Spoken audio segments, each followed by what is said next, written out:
Ha ha ha.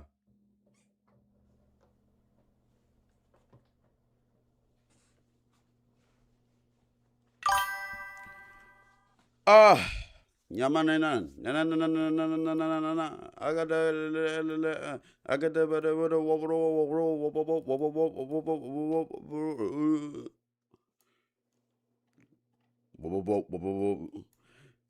Hey, have y'all ever been to like the DR? And like, okay, let me chill. Let me chill. Let me chill. Let me chill. Let me chill. Um, Give me that lean, nigga. Chat. How many times I gotta tell y'all, bro? How many times I gotta tell y'all? Times I gotta tell y'all. Chat. What if I actually pulled up on stream and started drinking lean one of these days? What would y'all do? Would y'all stop watching me? Would y'all start watching me more? Would y'all jerk off? Would that be gay? Is that gay? Is that gay? Would y'all be gay for me? Yeah, and we're already losing viewers. Okay. No, I'm playing. Hey chat, what's good today, man? What's good with y'all boys, bro? How we feeling today, man? We got a lot to talk about, bro. Bro, shut the fuck up, my bad, dog. I forget I got to obey y'all every single fucking command, man. Yo, we got some new David news today for the YouTube side of the things. YouTube, by the way, if you want to be a part of my chat, it's always better over here. Click the link that just got pinned up above, make a Twitch account, and join Twitch and be a part of the cool kids, bro. Besides that, we got a lot to talk about today. We're gonna, of course, do our government mandated yaps before we get into the bullshit. But we have a good amount of things to do. Dior's doing a 12-hour? Yeah, that nigga crazy. Uh, I'm clouding it? What does cloud mean? What is I'm clouding it, bro? In the stream, I'm about to take a shower. You acting like I'm finna obey your every command. What the fuck? Okay, anyways, back to what I was saying. Today, before we get to our government mandated reacts, yaps. Why am I glitching? Why am I glitching? And why did my door just open? Yo, what? Why is everything going wrong right now, bro? Now y'all finna see. Now I'm not wearing no booty shorts because I know y'all finna say that next. Why am I glitching?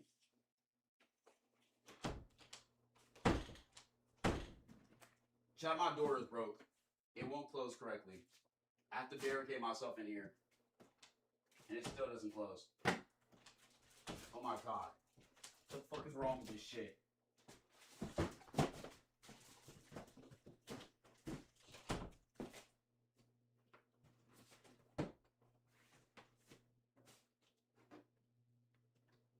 I have to barricade myself in here, bro. Just for this shit to close. This house is fucking falling apart. Oh my god. Did it freeze?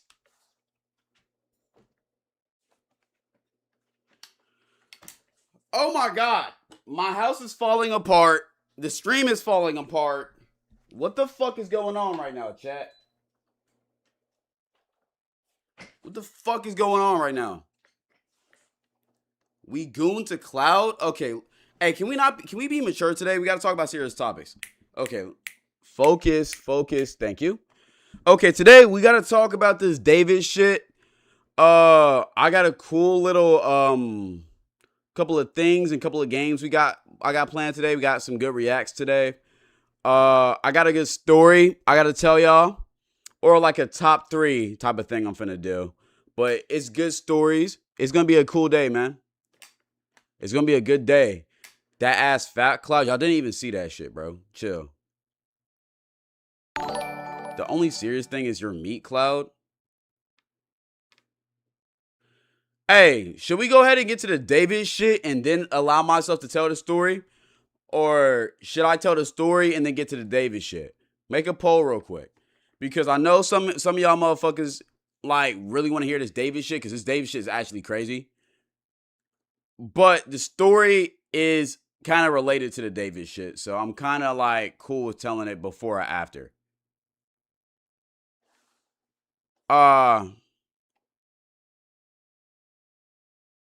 Story. Hey, put a poll up. Matter of fact, I have no mods in here because I don't pay them enough. I'm going to go ahead and put the poll up real quick. How's y'all day going, by the way? I know I ask this all the time. Oh, shit. My mods actually do shit. They're actually... Thank you, Alex. I love you. Okay. Damn, David is blowing the story out. Y'all really want to see that David shit. Okay. YouTube, if you want to participate in a poll, again, you got to click the link up above, make a Twitch account, and join over here on Twitch. We do not have ads. So you're coming here ad-free. God damn, David blew it out of the motherfucker out. All right, bro. I see what we got to do. But okay. We'll do the David shit first, then we'll get to the government mandated reacts after. And if you can't tell, I'm a little bit hard of speaking right now because I keep on saying reacts, but I meant yaps. We're going to do this David shit, and then we're going to yap later. All right? Oh my fucking God. Why do I keep on messing it up? Take it slow, I know. Hey, chat. You don't always gotta... See, I was finna say something sexual, bro. I need to get out of that, too. I feel like I've been being very lustful lately, man. I want to calm down. You know, I feel like I need to have more balance in my whole cerebral, you know? I gotta be quiet on the creek. Bro, we got about a good 3 more days of that shit until it starts getting annoying. And low-key, I'm not gonna lie, it kind of already started getting annoying to me. I feel like each TikTok trend nowadays has a good solid week until it gets blown out or like overplayed, bro. I'm not gonna lie. I just turned 15 a minute ago. How the fuck does that work? You must be in the UK. Anyways, happy birthday to Amazing. Hope everything's good with you, brother or sister or they or transgender. I don't know. I don't know what you are. Happy birthday to you, brother. But yeah. How did you post you're on Twitch right now? It's a secret. It's a secret. Don't worry about it. All right. Let's not waste time. Let's get to this David shit real quick. After this David shit's done, we're going to do our typical yaps, of course. But this David shit is actually kind of a bombshell. So we actually have to talk about this, bro. All right? David is officially cooked. Oh my God, let's get to it. After that last David reaction we had, bro, everybody involved with the David and Celeste case, in my opinion, should be locked up. Both sets of parents, both parties, both friends of each parties, everybody needs to get locked up. Because not only did David's mother know about Celeste's relationship, but apparently word on the fucking street is that Celeste's parents also knew about this shit and were okay with it. All right? And if both of those things are true, oh my God. Now the David, spelled D4vd case is officially going to trial. Over the last few days, we finally got our first look at the case prosecutors have been building against David Burke. We heard about the blood discovered inside his garage, the blue plastic reportedly found embedded in Celeste's remains, and the supplies prosecutors say David purchased shortly after she disappeared, including chainsaws, a body bag, a shovel, and an inflatable pool. We also heard the medical examiner classify Celeste's death as a homicide caused by multiple penetrating injuries, while acknowledging that decomposition made it impossible to answer exactly when she died. It's so crazy to me that he actually stabbed her to death. Like, that's like one of the worst ways to die, getting stabbed repeatedly. Because that shit just hurts. You're just bleeding out. That's so sick. How long she survived, or who was holding the object that killed her. And then came the messages. The court heard about Celeste becoming pregnant at 13, having an abortion, and later expressing anger and regret over what happened. And we also saw how that, quote-unquote relationship allegedly continued in secret, and how during the final hours before her death, Celeste threatened to expose David and destroy his career. And all this was presented during a 5-day preliminary hearing. It was not a trial, it was a preliminary hearing. not to determine whether David was guilty or not, but to decide whether prosecutors had enough evidence to place the case in front of a jury. I feel like we have enough evidence. I don't know about y'all, but I feel like we for sure have enough evidence. And the judge has now decided that they do.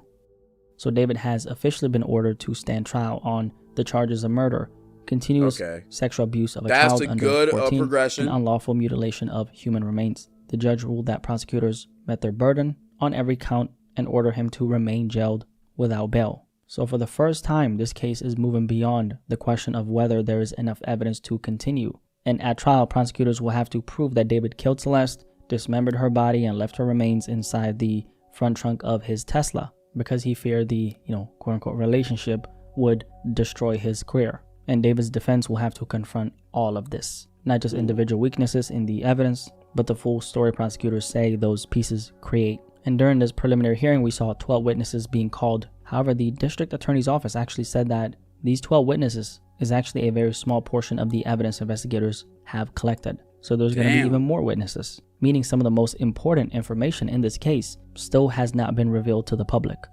That is so crazy.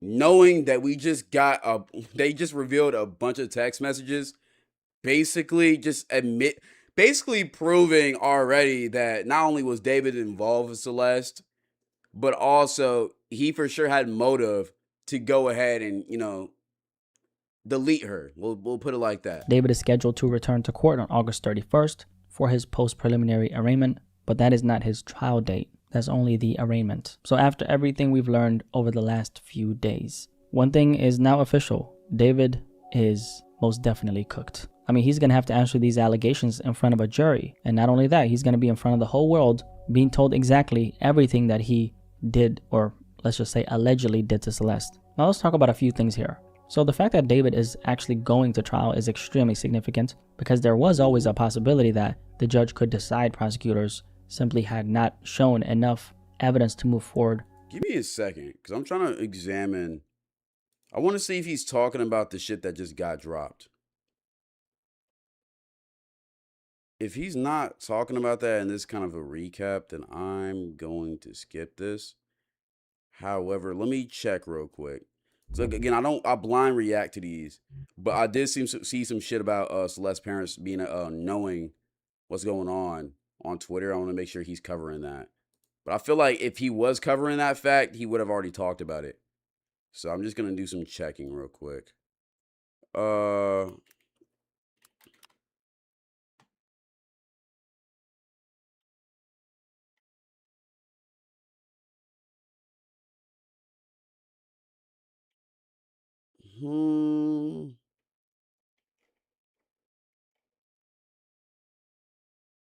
Hey, we're just gonna trust. We're just gonna trust. I'll just trust it. With the case. But in this situation, that was nowhere near what happened. Over 5 days. If it doesn't say it, then I'll try to find it after and show y'all. The prosecutor Beth Silverman and her team carefully walked the judge through the entire timeline, from David's alleged relationship with Celeste to the final time she was seen entering his home, and then everything prosecutors say happened afterward. They presented the messages, photographs of them together, videos, witness testimony, and forensic evidence piece by piece, until the judge ultimately decided that there was probable cause on every charge. And according to District Attorney Nathan Hochman, what we heard during the preliminary hearing, there was additional evidence that was actually considered in this case that we anticipate being presented at trial. I'm not going to go into the specifics of that additional evidence, only to say that we presented a significant but small fraction of our evidence in this preliminary hearing. This was a very small fraction of the evidence the prosecutors say that they have.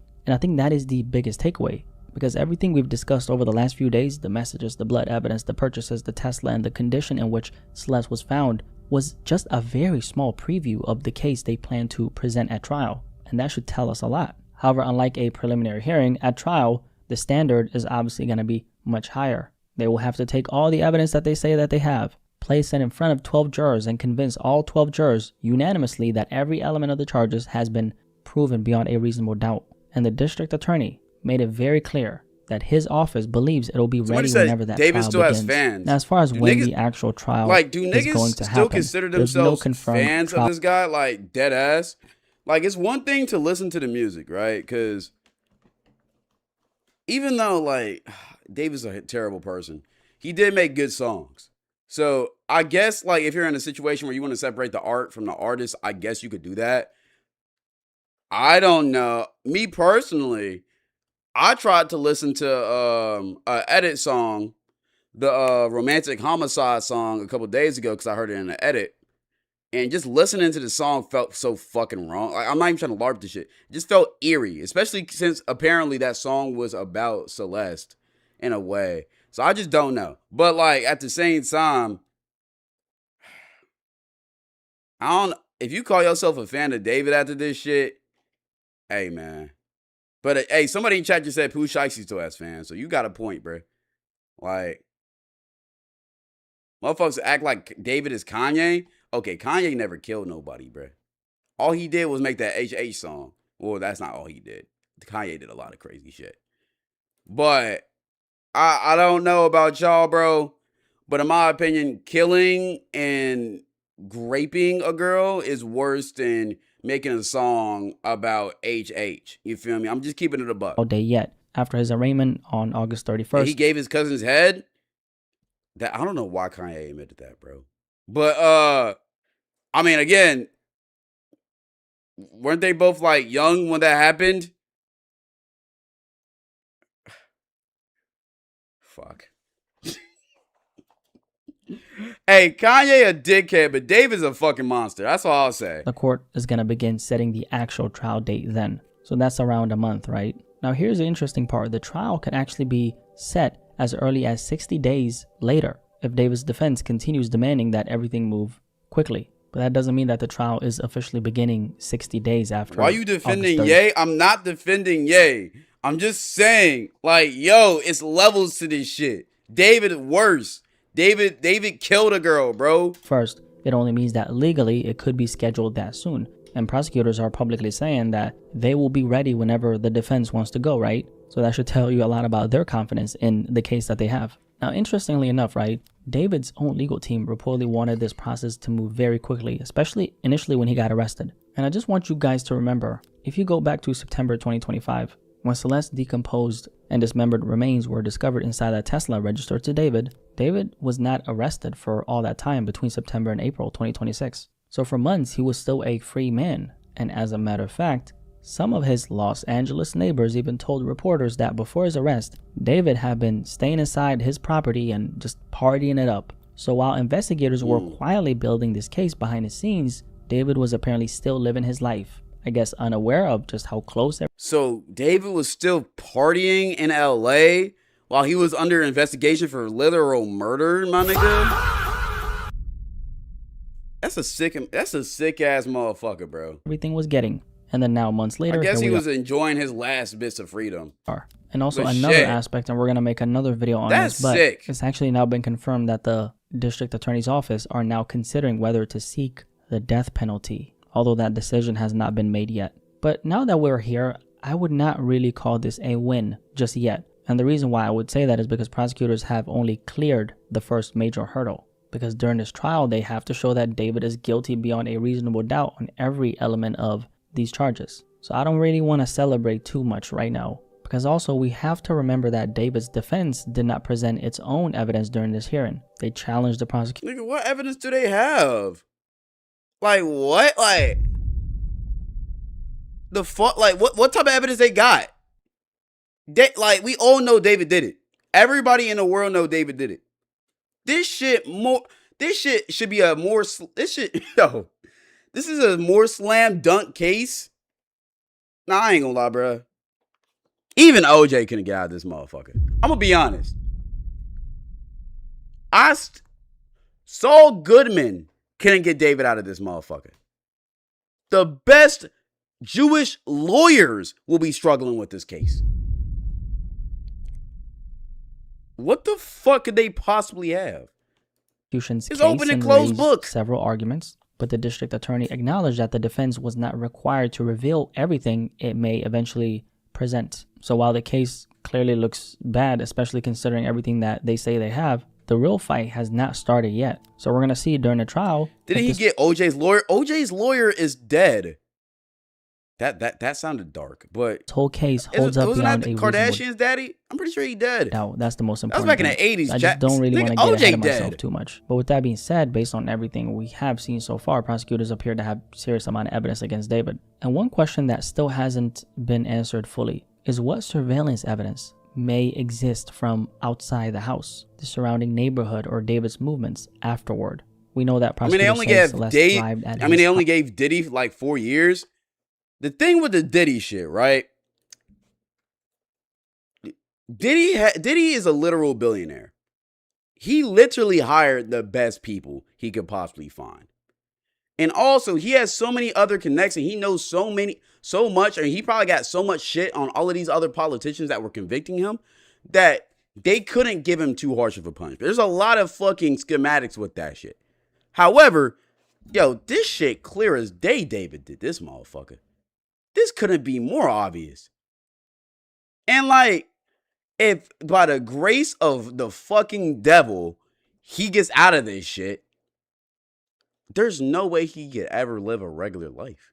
Like, especially with the details out of this shit. Hollywood Hills home on April 23rd, 2025, it was never seen alive again. So when this case eventually goes to trial, the biggest question is going to be, in what type of surveillance footage can David be seen? And what story does that tell us? Because keep in mind that every category of evidence tells a different part of the same story. We have the messages showing David and Celeste's relationship and their communication leading up to her disappearance. Niggas talking about Yahoo can get him out of this. No, he can't. Connected to what allegedly happened.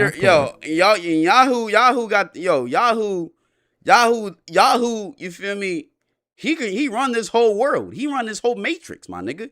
Even he couldn't get him out of this shit. We have the blood and DNA evidence from the garage. We have the Tesla's location history and the fact that Celeste's remains were But okay, I feel like this is more of a recap. He's not really telling the information that just got dropped. So I'm going to go ahead and do my own research on this shit.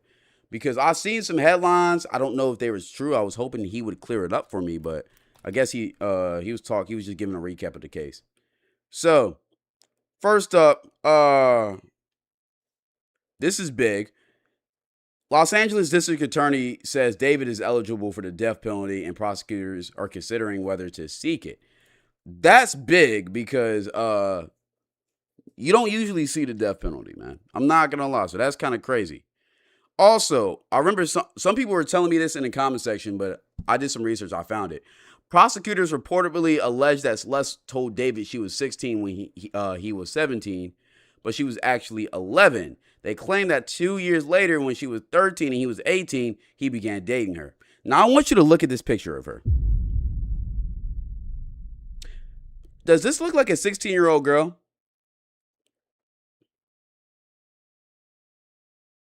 No? Okay. Just so we can clear that up. All right. So I don't care about what the fuck she told that nigga. I genuinely don't give a single fuck. Let me look up Celeste's parents, because this is the biggest headline that I found.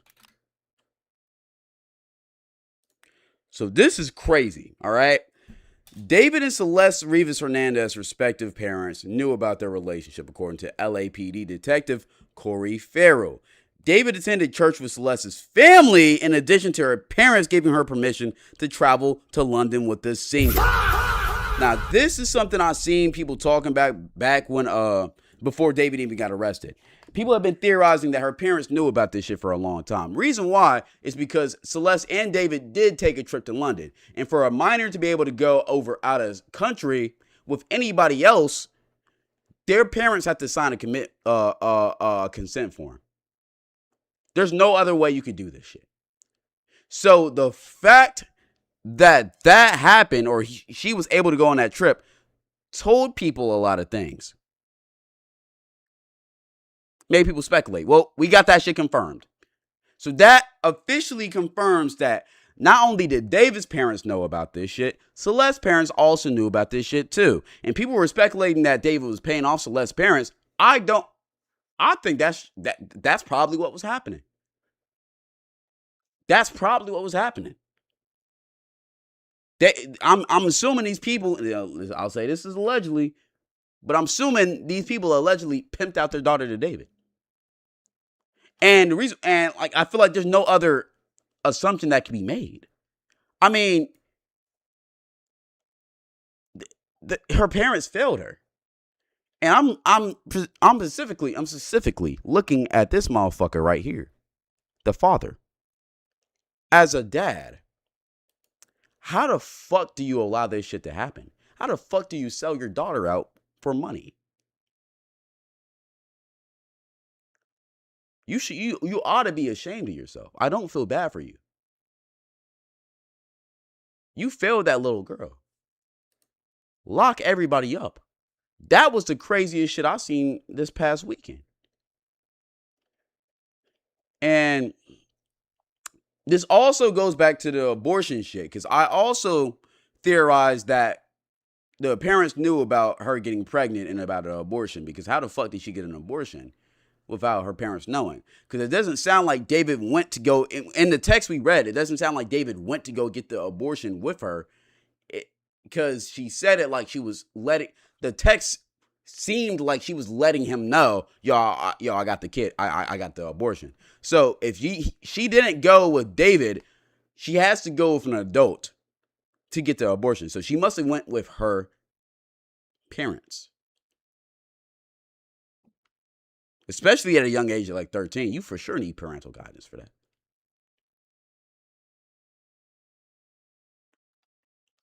That's sick. That's sick. That's fucking filthy. That's fucking filthy.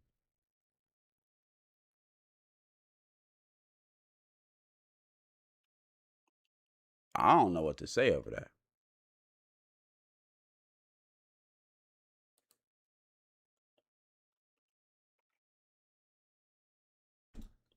So yeah, that's the David update.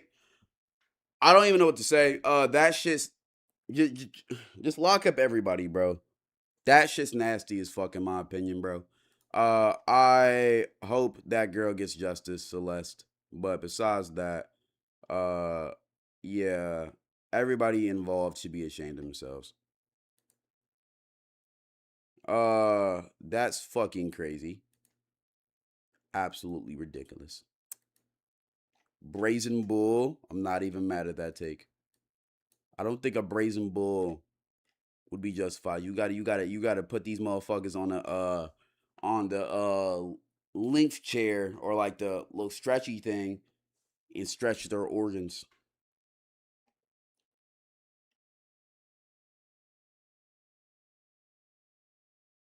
Okay.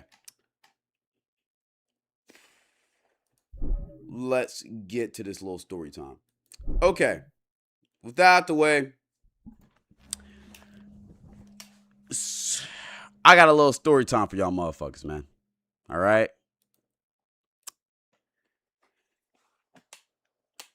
In light of the recent predator attack, the internet. Why did I say it like that? In light of the recent predator attack, the internet is seemingly getting pressed upon or blitzed upon with this whole David and EDP shit. I thought it would be a good time to tell my story, not my story, but to at least tell the top 3 times I was friends or acquaintances with pedophiles. All right? Or let me say predators, okay? Now look, to preference or to give some context to this list, right? I need to go ahead and tell y'all that once I found out these people were predators, I swiftly deassociated myself with them and called them out on their bullshit. However, I will say, usually in these situations, you don't know that these motherfuckers are weird until it gets revealed that they're weird. But you will always see signs, but you won't really understand that those were signs until you see it. Anybody who's ever been cool or like acquaintances with a nigga who ended up being a predator, you know what I'm talking about. Now let's get straight to this shit. First off, I'm apologizing to my PR. First off, I gotta make a quick apology to my PR manager. I know we talked about this, but I have to do it. I'm sorry. the first instance I'm talking, I'm stuttering. God damn it, Harakai. Okay. The first situation I'm going to talk about was back in high school. It was my senior year. I've told the story plenty of times, but I didn't really explain how close me and bro was before I found out that shit. See, at my high school, there was this guy. We're going to call him Cholo. All right? Me and Cholo, low-key kind of grew up together. We went to the same summer camp back when we were kids, right? He always seemed a little bit off, but it was like off in a way that like wasn't too crazy. Like he would just make weird comments. He would fart a lot and he would just do weird shit. But he never displayed weird tendencies around women. So it was like, okay, you're a weirdo, but at least you got some morals and respect. We found out later that's a lie. Because fast forward to my senior year.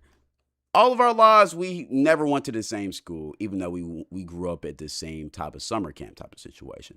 But senior year, he ended up transferring to my school. So once he transferred to my school, at the start of like him being at the school, he was pretty cool. Everybody fucked with him. But eventually, he started doing some weird shit. I remember one of my boys always used to clown on him for the girls he used to talk to because apparently on Snapchat, he had every girl in the school added, especially the freshmen. Now, for quick context about how my school worked, right? My school was a private school. I know y'all finna say, "Oh my God, he's a spoiled private school kid." No, it was like low-key a very cheap, broke private school. It was just a public school that was smaller, right? So because of that, in the main high school building, we not only had 9th through 12th grade, but we also had 7th and 8th grade in there too. Why would they put legal grown men in the same building as 12-year-old girls? I don't know. But that's not my problem. Now, look, because of this, we would oftentimes have freshmen dating 8th graders, or even in some situations, sophomores dating 8th graders, or freshmen dating 7th graders. Those situations were kind of weird, but at the same time, that's a 2-year age gap. It is what it is. However, we didn't have a lot of seniors trying to talk to freshmen and 8th graders. However, Chulo decided that he wanted to take that role and do that. All right. Now, look, at first, all he was doing was adding them and snapping them and talking to them on Snapchat. And I remember a couple guys used to make fun of him for doing it, but he would always just say, "Nah, bro, it's just Snap, bro. Like, y'all tripping, bro. They added me." Talking about, they added me. Nigga, what? You don't got to add them back? The fuck? How was that a good excuse? The fuck is we talking about, nigga? Anyways, though, so fast forward close to the end of the year, right? I remember some rumors started coming out about Chulo messing with this 8th grader, right? Now, again, niggas used to make fun of him. Like I said before, niggas used to be trolling and talking about why you talking to freshmen and 8th graders and shit. But from my understanding, we didn't really think he was actually talking to them. We just thought it was just simple snap shit. Oh boy, we were wrong. See, it started off like this. I remember me and him, the second half of our senior year, we shared the same gym class. And there was this freshman that people thought were attractive that Chulo would always talk to. And I remember it was 2 motherfuckers in my gym class that would always troll him about that, talking about, yeah, you and we'll call her Beth. Yeah, you and Beth getting really close. You always around there. And he'd be like, relax, bro. Like, that's just my friend. That's just her friend. The fuck do you and a freshman have in common enough to be friends with? Like, what the fuck do y'all got in common? What y'all gonna talk about? You 18, brother. She just turned 13 today, 2 days ago. What the fuck y'all got in common? Matter of fact, like, what? However, let that shit slide. But not even 2 months after he had that, But not even like 2 months after that became a big talking point, this little rumor of him talking to this 8th grader came out. So peep, I remember this is how niggas really found out about this shit. I came to school one day and I walked by the principal office and I seen 2 police officers in there. Mind you, we don't have campus police. So if police were there, they were there for a reason. So I go asking around. I'm like, yo, why the fuck is there police here? One of my boys pulls me to the side. He's like, yo, you ain't hear about that Chulo shit? I'm like, what the fuck happened with Chulo? So apparently one day, apparently Chulo was on the baseball team. And one day after a baseball game, Chulo started texting this 8th grader. Mind you, she was like, no, I don't think she was 8th grade. I think she was 7th grade. Mind you, she was like 12, 13 at the time. Chulo's 18.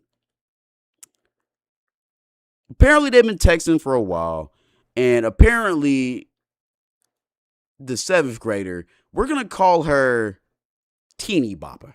We're just going to call her Teeny. We'll call her Teeny, right? Apparently Teeny's parents weren't home. So Teeny told him, yo, push up. Now, one thing about Chulu at this time, he didn't have a car. So it wasn't like he could get in his car, drive home, take a shower, because he was just at this sweaty ass baseball game. His balls stink, my nigga.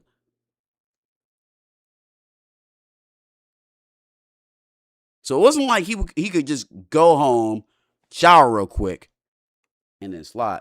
No. For this motherfucker to pull up on this for this motherfucker to pull up on Teeny, he would have to take an Uber to her crib, stink balls and all. So Chulo thought about this for a second. He thought about, yo, would this really be worth it? Yo, should I do this? Yo, should I even trust this Teeny girl? Yo, I'm a senior. I'm a grown-ass adult. I could get in trouble for this. Because I'm assuming Chulo was probably texting this girl, talking, just talking, yapping back and forth. But he never really expected this shit to get to this level. But I don't know what was going through Chulo's head. I don't know how he was getting. But apparently, that boy's hormones were high after that baseball game because he was trying to crack something. So Chulo texted this girl back, I'm on the way, send the Addy. He got an Ubered all the way to this 12-year-old's crib, went in, and we're just going to leave it at that. All right? But just know, a crime was committed. So, after this shit happened, Chulo left, didn't speak a word about it. But because this, but one thing Chulo didn't know about Miss Teeny is that Teeny talked. And Teeny talked a lot. And Teeny was actually acquaintances with people in my grade. So you want to know what the first thing she did after her and Chulo did what they did? She told my whole grade. And you want to know why she told my whole grade? Because apparently, from Teeny's words herself, his dick stank. His balls were musty because he didn't take a shower and she was pissed. And apparently, she didn't even want to do anything because it smelled that bad. But bro literally laid on her bed, pulled his pants down, and was like, "What are we doing?" Weirdo.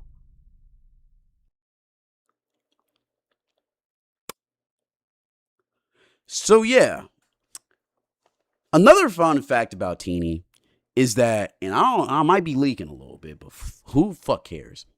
Apparently, her father, who was the one away from the crib at that time, had cameras all over the crib.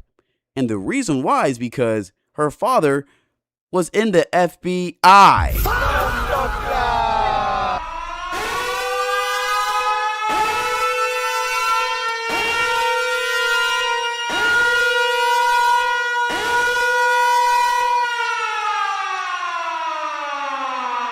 So if you couldn't guess right now, our friend Chulo was overly cooked. So once I found out all of this information, I immediately wanted to know where Chulo was. Apparently, Chulo didn't go to school that day. I wonder why. But the next day, he had to show up. And when he showed up, they called him to that office immediately because the cops had time that day. They came back the next day too. And I don't know what was said. To this day, I don't know what happened in that room with the cops and Chulo.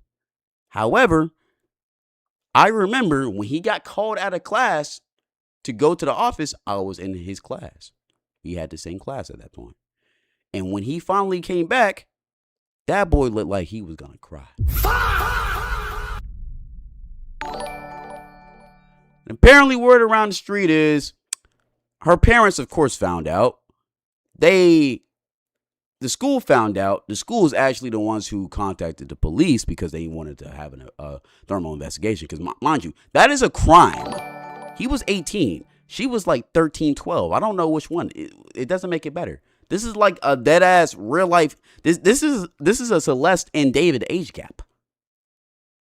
So yeah, Chulo was cooked. Now, luckily, Chulo didn't face any. Well, why do I say luckily? Yeah. Unfortunately, Chulo didn't face any actual charges. All right. Lucky for Chulo. And he's actually, I think after this, he actually went ahead and went to college. This whole incident didn't actually fuck up his life. But I remember while he was going through that shit, and while he was going under investigation, me and the guys were sitting at the lunch table, and he decided to come and sit with us, right? And of course, you know how I am. I'm going to get straight to the point no matter what I do. So immediately when he sat down, I was like, yo, so what's going on with this whole Teeny situation? And all he had to say for himself was, hey, gang, I just messed up. Brother, of fucking course you messed up. Like that's the baseline of what you did. Gang, what? That's what EDP said. That's what David said. That's not a good enough excuse. What are we talking about? The fuck? You would have been better off saying you just wanted a cupcake. Man. And you want to know what his real explanation was for this shit? Because after he said he messed up, we kept on grilling him. He was like, yo, like, you found her attractive? What was going on? He was like, nah, bro. Like, it was just a down bad night, bro. And I just needed something. I was in a drought. Okay, nigga, jerk off then. Jerk off then. If you're in that bad of a drought. Just jerk off. Or go pay for this shit. You're 18. But with a 13-year-old, you're crazy. Resorting to a 13-year-old is fucking ludicrous. That's not down bad shit.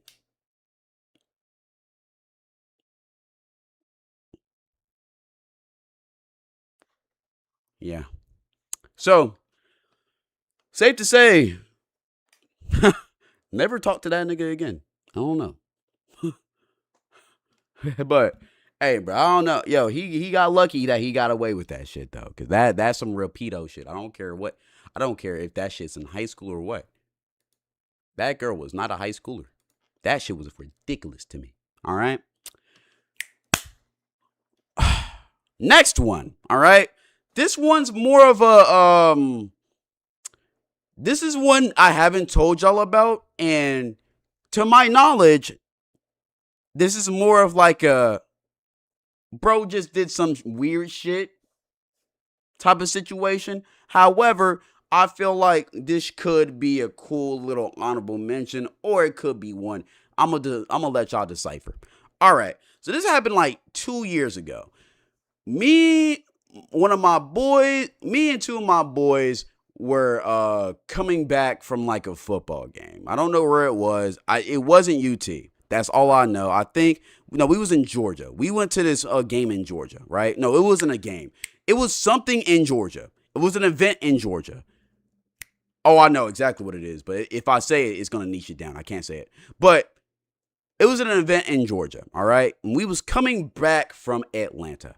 And we was all in the car. We was just talking about bullshit. And it was me, my bro, and one of my bros mans in the car. I'm gonna call my bro. We're gonna call him Davion. We're gonna call him Davion. And we're gonna call the guy in the back, we're gonna call him Chase. We'll call him Chase, all right? So me and Davion are in the passenger. Davion is driving. I'm in the passenger seat. Chase is in the back. And Chase is a little bit bored, so he starts popping out would you rather questions, right? So at first it kind of started off calm, like would you rather dinner with Jay-Z or $1 million, or would you rather have gay son, thought daughter? Just casual shit, right? Boy talk. But eventually this shit kind of started getting going. This shit started going down a weird path, right? So mind you, preference. Chase is Davion's man, but I'm still cool. Well, at the time, I was still cool with Chase by association. He seemed like a cool guy. I ain't grow up with Chase. I don't really know his morals, but he just seemed chill. One thing about Chase, though, is that he loved gas a lot. He loved to fucking smoke. And like he would smoke until he would pass out, and it was kind of annoying a lot of times, bro. I'm not gonna lie. But I didn't really have to deal with that shit. Davion had to deal with that shit. He didn't fucking like that shit, but that was one thing. But I'm saying this to say that Chase was an addictive type of person. So and typically addictive type of people, when they need a fix, they get desperate on shit. Remember that. So he started popping out would you rather questions, and it went from like that casual shit to like that weird shit, like would you rather be naked in between your mom and your dad, or would you rather be naked in between your mom and dad facing your mom or your dad? Just weird shit like that. Shit that you don't want to answer. Or would you rather get pegged, or would you rather do the peg? Like just weird shit, right? And then he popped out a question that I feel like I've seen on stream before, because I know he got it from somewhere. But he popped out a very, very weird question. If you had to date somebody, if you had to, no, it wasn't if you had to date. If you had to crack two people, right, with the combined age of 30, what ages would both of them be? And when he asked this question, I just looked at Davion with that look of like, yo, what the fuck, right? Like, what the actual fuck? But at the same time, we was getting weird at this point regardless. So it was like, but still, at the same, it's like, why the fuck are we asking that question? Like, why we clip farming in real life? That's bad clips, bro. That's kick clips. What the fuck is we doing with that, right? So I'm just like, yo, what the fuck? I was like, I'm not finna answer that shit. Davion, same way. But Chase, he wasn't trying to take that for an answer. He was like, bro, like, come on, like, why you not answering, bro? Whatever. We just thinking this boy talk banter, right? But then I had an idea. I asked him, yo, Chase, since you want to ask us, what would you do? What would your answer to the question be, right? And at first, Chase was like, bro, I'm not finna answer that. And I'm like, why would you ask us this question if you're not finna answer, right? But we kept on prying it out of him. So eventually he answered.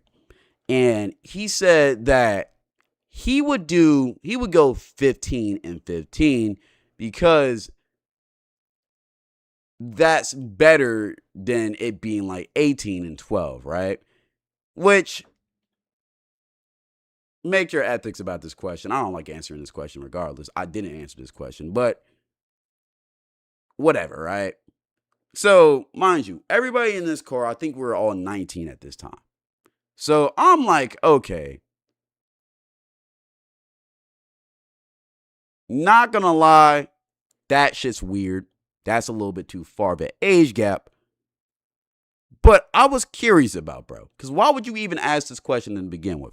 I really want to know, like, why you were so pressed about this question, right? But I kind of let it go. So we keep on riding in the car. We keep on asking each other's questions, right? And then once it was my turn to ask a question, because we was just going in a big circle of asking each other questions, right? I decided I wanted to know a little bit more about Chase because Chase was weirding me out a little bit. So I asked him, yo, Chase, what's the lowest age you would crack, right? And matter of fact, I asked the whole car this. Davion said like 17. Mind you, he's 19, so that's cool, right? I said, for me personally, I don't really like younger girls, so I just flat out said 18, but like if I really got a connection with her, 17 is cool. Mind you, I was 19, Jack. We look, then it was Chase's time to go. And to my surprise, Chase said, if we're talking about the youngest I gotta go, like if I had to, I'm cool with 14.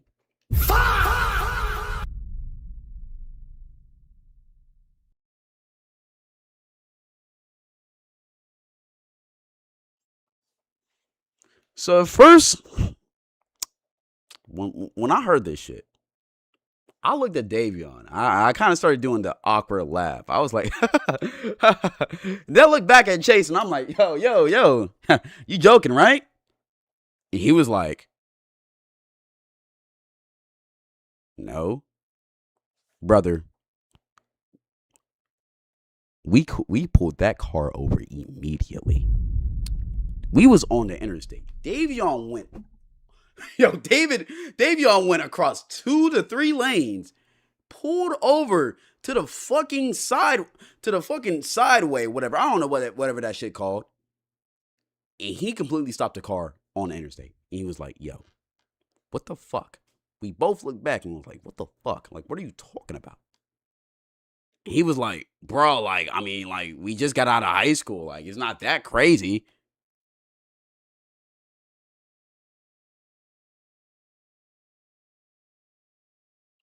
And then when we really started pressing him, that's when he started to try and do that shit of like, oh, no. Like, I'm just trolling, bro. In all reality, I think it would be 15 or 16. But it's like, you can't do that now, bro. You doubled down on it twice, and now you try to, you feel me, stray away from the motherfucker.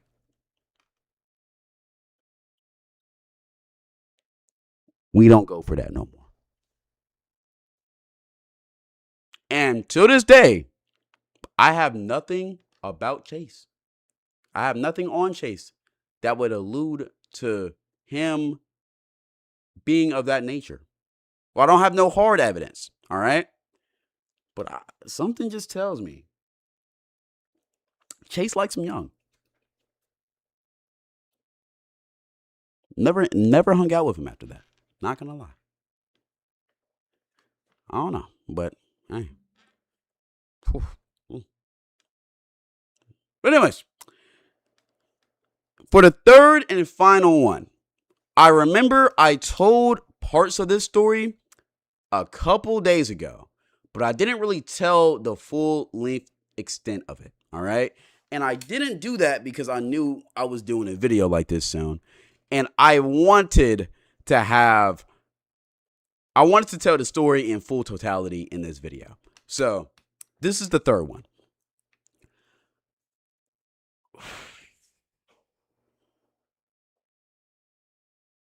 Okay. So I was friends with this guy. Me and him have been cool for like 3 to 4 years. We were friends in the way like we weren't day one besties. Like, why did I just say besties? We weren't day one homies, but at the same time, we were cool acquaintances, right? So we would occasionally, go out to eat or hang out, check in with each other, just on some cool shit. And one thing I always remember I heard about him is that a lot of people didn't like this guy. And I never understood why, because when me and him like hung out, everything was cool. But whenever I would ask somebody about this guy, they would always say they didn't fuck with him. He was weird. He would do weird shit. All right. So I remember one day we was just chopping it up. Right. No, we went to go get some food at this spot. Right. Good ass spot, by the way. And we was just chopping it up, and he was talking about how I gotta change some of the details of the story because I don't want to get a fucking angry phone call talking about why you talked about this. I'm not even cool with bro anymore, but same time niggas be having my numbers and shit. So I gotta change some details. He was talking about how so we was having a conversation about dating, right? And he was talking about how he was on this app. I think it was called Wiz, or it's some type of app. And basically what Wiz is, if I'm thinking of the right app, it's basically Tinder for minors. That's the best way to describe it. It's an app where you swipe and, you swipe on people to make friends, right? Yeah, if you're over the age of 18, never use Wiz. Matter of fact, if you're under the age of 18, don't use Wiz. That shit's nasty. I didn't heard some crazy stories about my boys hooking up with people who they met on Wiz, bro. I'm so dead ass about that. That might be a video for another day. But lock me in. So he was talking about how like a year ago he was using Wiz heavy, but he had to stop because he got caught up one time. And I asked him, yo, how the fuck you get caught up? And he straight up told me that one time he accidentally matched with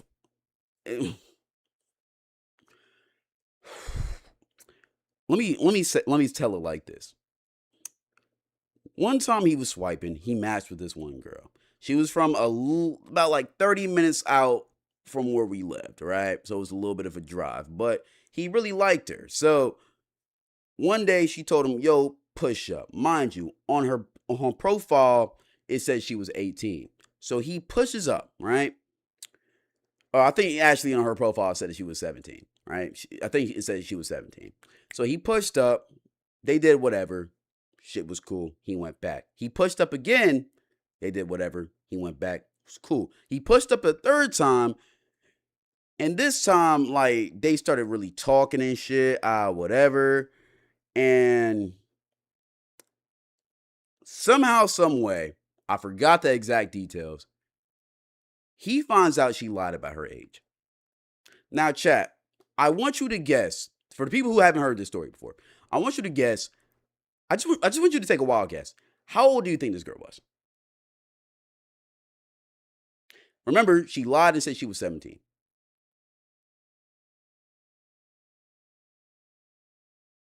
Chat, this girl was 14.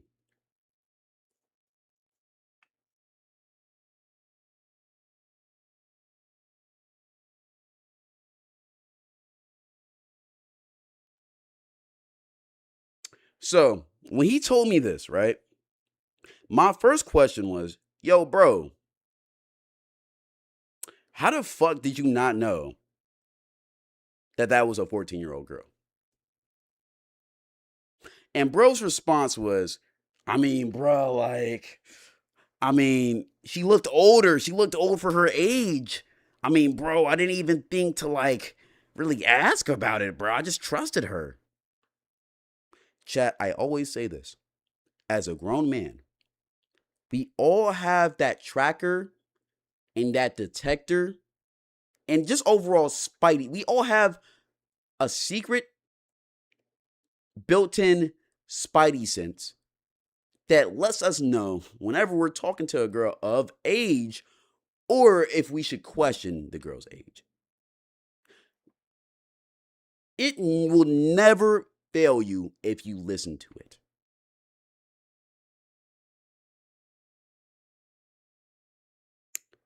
For some reason, I guess his just didn't work. So the next question I asked him was, bro, let me see a picture of this girl.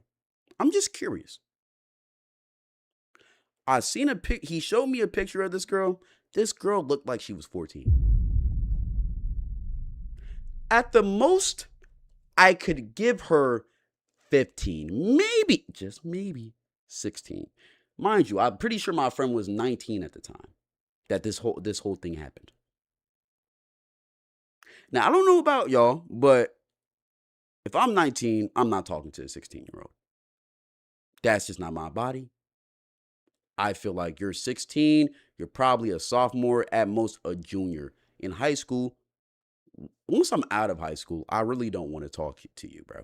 18 is like the last age I'm willing to give. But that's just me. I feel like the limit for 19 is 17.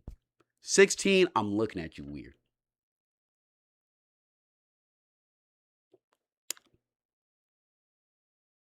So, this story obviously weirded me out.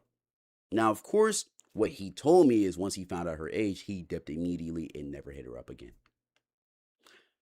But that story always weirded me out. Fast forward a little bit. And this is where I'm gonna have to, because this happened low-key recently. So I'm gonna have to change up some of the details. So if this sounds kind of fugazi, just know I have to change some shit up on the fly. Just so the motherfucker who the story's about doesn't get mad at me, right?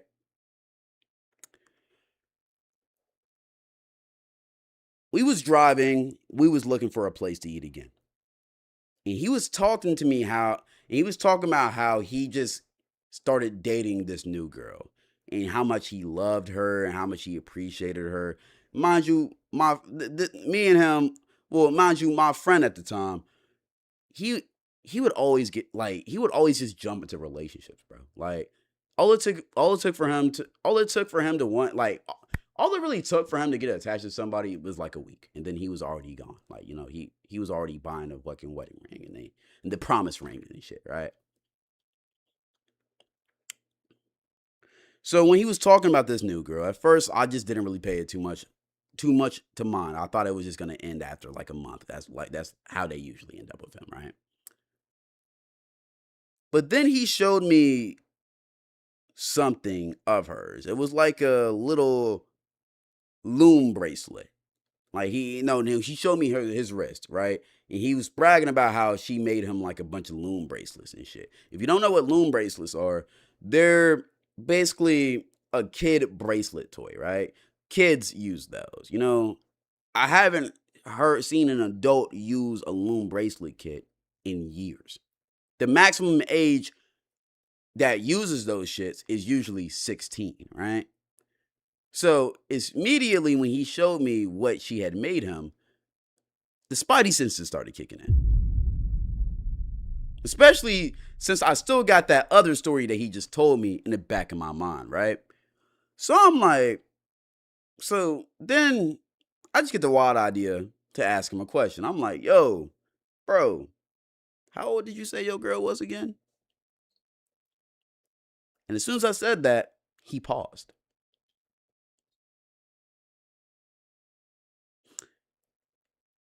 After 5 seconds, he looked at me and he said, all right, bro, if I tell you this, you gotta promise you're not gonna tell nobody. What the fuck do you mean by that, nigga?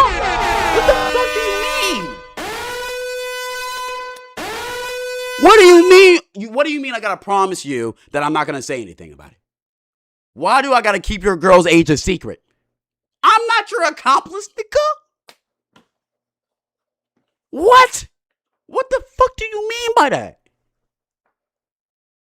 So immediately I was like, yo, bro, how old is she? Like, because not, I'm not going to make no promise I'm not going to keep.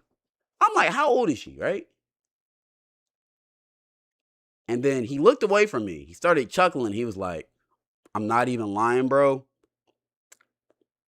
She's low-key 16. You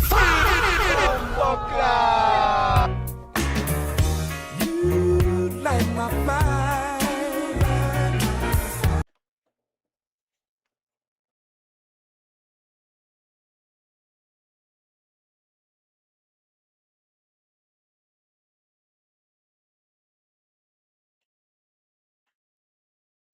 Mind you,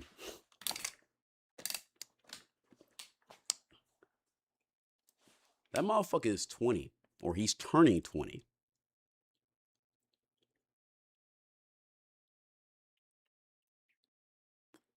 You know what was worse? Is that he said, yeah, I'm low-key waiting to make her like officially my girlfriend until, she graduates.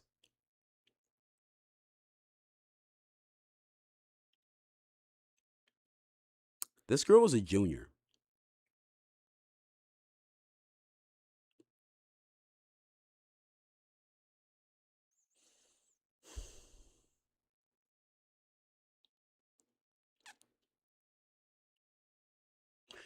Y'all remember them weird ass niggas that would always pull up to school in their Mustang or Camaro after they just got off their blue collar job? Probably 21. They got a full ass beard. On their way to pick up their 16-year-old girlfriend. Yeah, that was him. And at that time, that was my friend. I just knew motherfuckers at her school were clowning this nigga and calling him a weirdo. And at that moment, I realized that was my friend.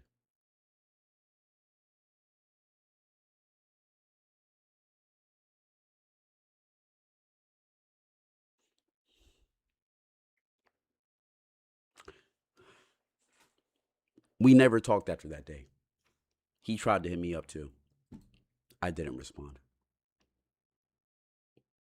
And if this doesn't sound real, this shit happened a couple of months ago, and I have to change certain parts of the story, or else this nigga's gonna know I'm talking about him, and I'm gonna have to deal with that shit. All right? Because technically, you can't really do anything about that in the state of Tennessee. Because it's a 4-year age gap, and Adam and Eve rules apply.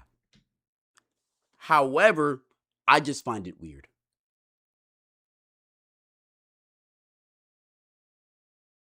Especially after he told me that first story. So, because after I heard that shit, I started questioning that first story. Did you really not know she was 15 or 14, whatever the fucking age she was? Did you really not know that?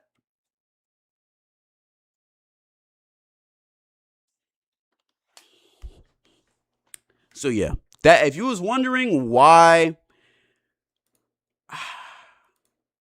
I'm very strict with my friends, chat, that's why. For some reason, good amount of my friends end up turning into fucking weirdos. I'm not gonna lie. It's really, honestly, my only real friend in this scenario was the last guy I'm talking about. But the other two were more just acquaintances. However, I for sure followed both of them at a point in time in my life. So, yeah. Doesn't that make you the weirdo? No. That just means there's a lot of weird guys out here. Because I'm telling you right now, none of these guys expressed those weird ass tendencies until I found out that they think those weird ass things and did those weird ass things.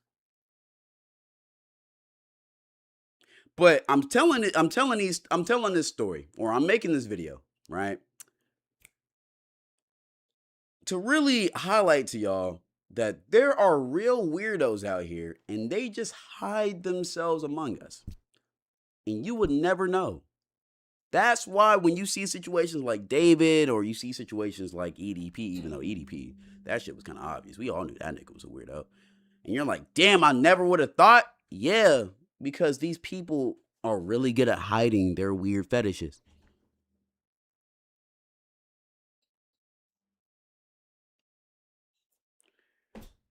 So yeah, that's that. All right. Top 3 times that I was cool with a fucking predator. That's gonna be a crazy title. Oh my god. Uh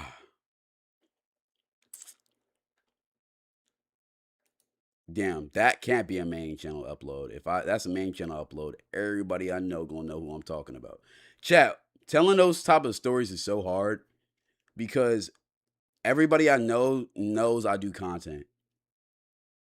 And for whatever reason, when I tell stories about people that I like am close with in real life, they always end up finding out. That's why I gotta change details. So if any of these stories do sound like a little bit fugazi in the middle of this shit, I'm coming up with like I gotta change certain details on the fly to tell the story.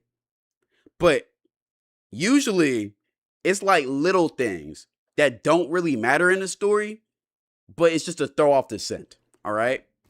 So I'm gonna just, since I'm not recording no more, I'll just say it. The second story, we weren't coming back from Georgia. We were coming back from Knoxville. Keep that a secret. But at the same time, to throw off the scent on YouTube, I gotta say certain things. All right. Yeah.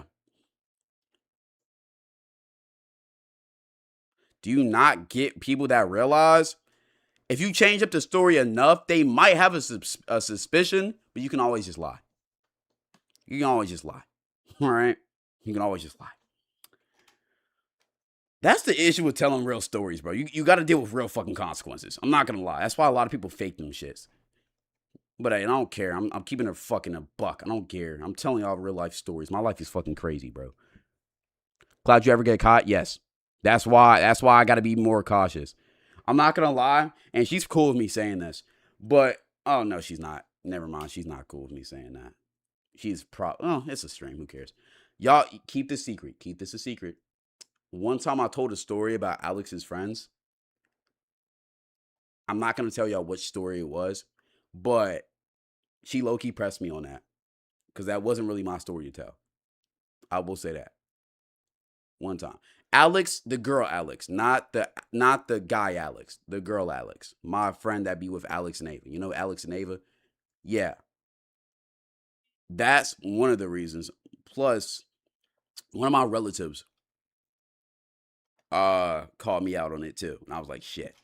It was low-key, again, a story I probably shouldn't have told. But it is cool. It is cool. It is what it is. Where's one Ava 9, bro? If y'all want her back, let me know, bro. Like, I was just talking to her yesterday. But okay. Damn.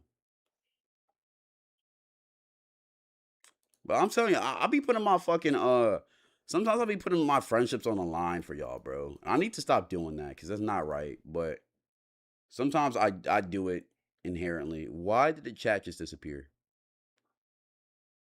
Where's my chat? There we go.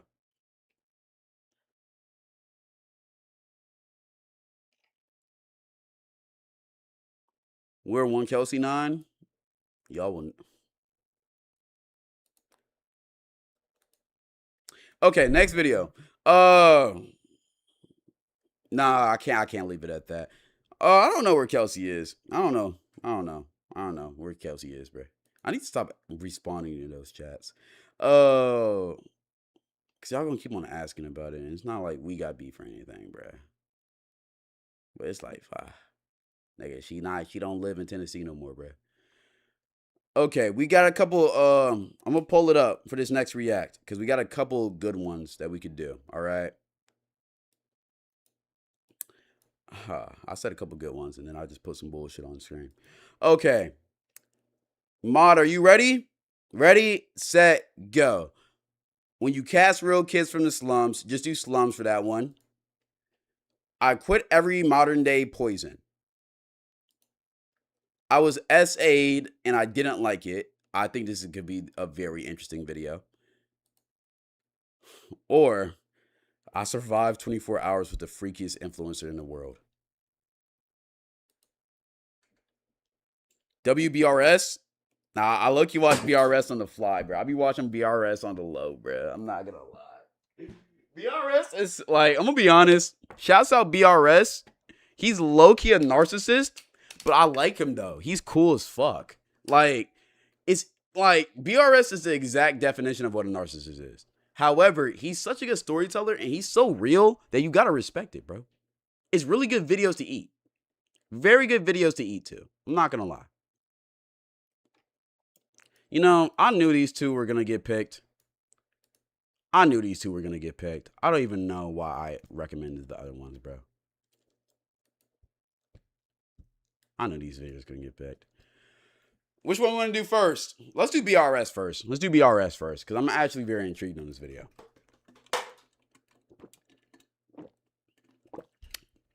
And it's winning the poll anyways.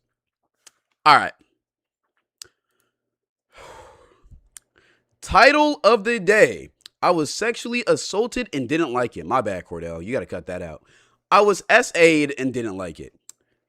By BRS. BRS is right now probably one of my most watched YouTubers. I literally watch this motherfucker whenever I be playing City Skylines and shit, bro. I'm not gonna lie.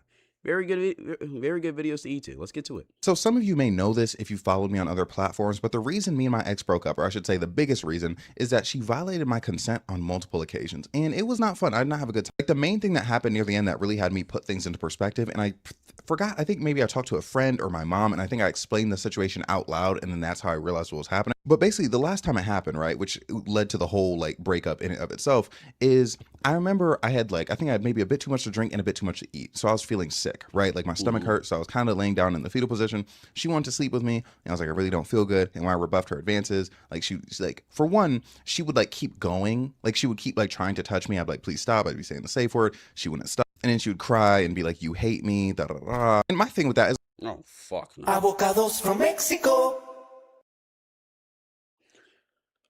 Every single time I press that soundboard, I don't mean it. My bad. So no, that is S tier manipulation. I'm gonna be honest.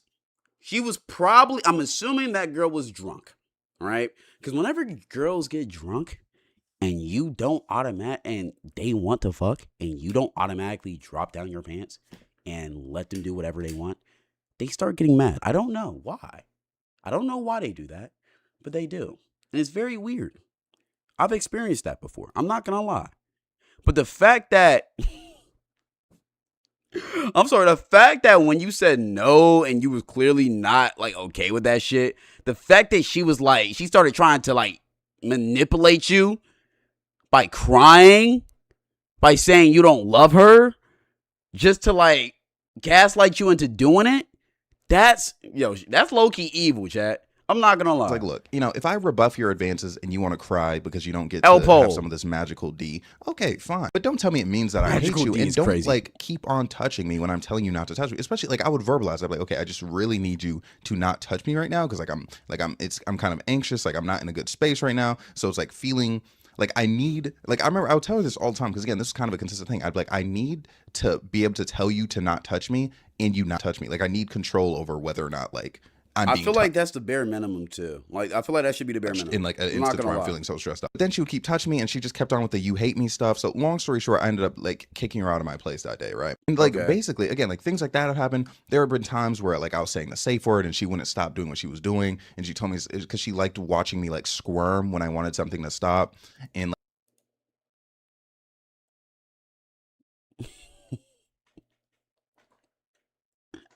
BRS. Where did you find this girl, bro? This sounds like some Tinder shit, bro.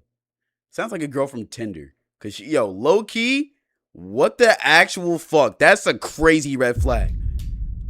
That's a major red flag. Nigga, call that shit China. What? Like, I guess she thought like that was like a cute thing to say. And like, this sounds like it's not serious, but she would constantly tickle me. Thing is, I hate being tickled, but I am extremely That's obsession ticklish. type Like, I understand shit? from the For outside real. looking in, it might be adorable because it's like, oh my gosh, this very large black man is like extremely ticklish. But like, I really don't like being tickled. So I would try saying the safe word, and then she'd be like, oh, like you can't say the safe word. Like it's not in the bedroom. So like, You can't say the safe word. The safe word is meant for me to say when I have no other choice and no other option but to say the safe word. How are you telling you can't say the safe word? What? you can't stop Yo, wrap this. And I'm this like, shit up. I'd really like to be able to. So again, it's like the clear violation, just the constant like touching, like, you know, she's putting my private area in places where I'm telling her to stop, you know, stuff like that. So again, very obviously a violation of consent. And it's also like the element where it's like, okay, when I really want you to stop touching me, so I'm like, get up and like walk away. Like, you're now like trying to like say that means I like hate you and don't actually love you. Like, Which is you know what I mean? Like, crazy. it's a problem. And the thing is, like, Yeah, I ain't me gonna and lie, her had- gang. This girl's ridiculous. She sounds like a psychopath, my nigga. Like she dead ass sounds like the definition of a psychopath. Also, quick prediction, bro, because I ain't gonna lie, niggas keep on talking about his magical D comment. Who do you think has the bigger dick? BRS or T Banks? Go. Let me know right now. Let me go right now. Who do you think got the bigger dick? Is this L Combos? Banks? BRS? Banks for real? BRS? No gay shit? Banks? I'm gonna be honest.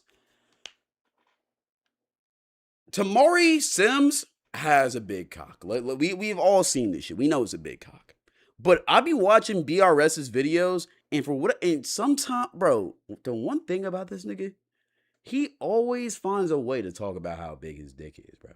Like, he just always finds a way to talk about it. And like, I feel like the amount of times he talks about that shit, there's no way that shit's small. I might go BRS, bro. And plus, BRS is taller. I might go BRS. I'm not gonna lie. I think they may go inch for inch, but I think BRS for sure. Why? Okay. Making a Why did a mod make a predict of that shit? You supposed to make a poll, bro. kind of known each other for a minute, like even before we like started dating officially. So again, like she had done things PR like team that. is in but the again, club. it's hard. Like as a man, like you're never really gonna like process when you're being coerced because I feel like a lot of I ain't gonna lie, my PR team is doing fin right now, nigga. They doing crack right now to cope with the pain, bro. Their job is stressful. that is just really normalized, like straight up. And you know, and that's something, and I feel like I've like touched on it in like previous videos, but that's something where like sometimes like I'll get like if someone's touching me, I get like really anxious, get really like amped up. Like just the other day, like this woman was here like in the morning, she was trying to cuddle me, and I was like, I can't like, and she was getting sad that like, you know, I couldn't activate, but I'm like, hey, it's not the time. My senses will feel like I'm getting overwhelmed, and I'll feel like really anxious, and it's like I really can't like do anything Real in shit. that arena. Why did somebody say my PR team heard inch for inch and tipped? That Zoom call with your PR is gonna be awkward. PR team got negative hours of sleep. I don't know. I feel like overall it's kind of it's had a negative impact on like A how I PR go team is about doing- things in the taking bedroom. meth Or not to really how I go about masturbate. things, more so like my enjoyment. Like sometimes like I'll be sleeping with someone, I'll just like randomly like get a rush of like anxiety, or like again like I'm getting stimulated in a way where it's like, oh yeah, like this is pretty good, but then it's like, oh my gosh, because then I don't even know what like takes over me. But like I just get like a feeling of dread, you know, and I hate it. It's ass. But even beyond that, right? Because that's, I feel like, a violation that like I had to. And I feel like I'll probably get to like the coping aspect later, but like that's like a violation that's been very hard to cope with for me. Because again, like this is someone like you trust, someone who claims to like love and care about you, and they're out there doing that stuff. But then I saw a tweet today where basically it was like this man, like I'm not even gonna show you the tweet, but basically this woman is asking this guy to like take care of a baby, and basically like they want him to take care of the baby, and in return like he was like, oh, like, you know, you said you're on birth control, I never won the baby, you know, like you didn't get the abortion, blah blah blah. And then someone quote tweeted and they're like, yo, like that's SA, like you SA'd that man. And I'm like, bro, like she like low-key literally did that to me as well. You know what I mean? Like there were times where Whoa, she like told me what? she was on it, and then she was like, oh, like, you know, and it, like after the fact she told me, she was like, oh, like it was expired. Is that, should we consider that essay? Like, okay, I'm gonna be honest, I do think that should be a crime. If you tell somebody that you're on birth control and you allow that man to nut in you, and you're not on birth control to trap him, that should be a crime. I feel like that should be a crime. And if you try to put that man on child support, that should be not allowed. It shouldn't be allowed. That's crazy. That's absolutely crazy. Why did somebody say my PR team gets paid $10 a year? My PR team is not Anthony Edwards and LaMelo Ball. Stop saying that. But dead ass, that should be a crime. I don't think I'm mad at that. I don't think I'm mad at that.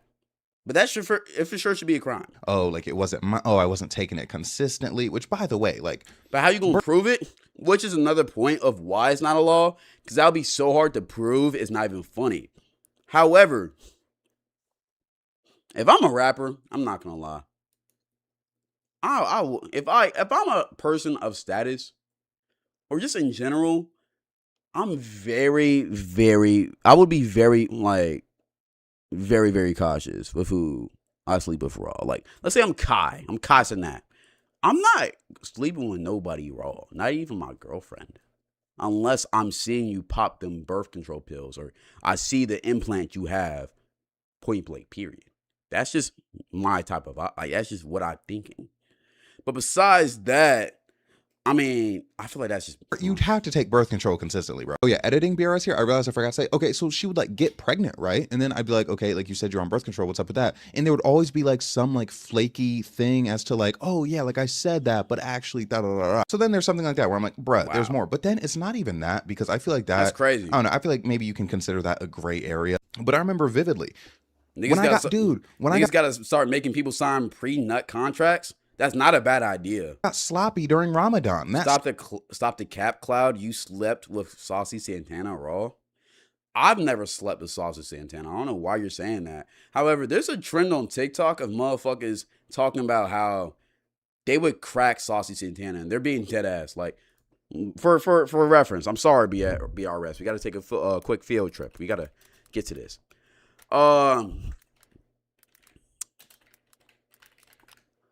For reference, this is what Saucy Santana looks like right now.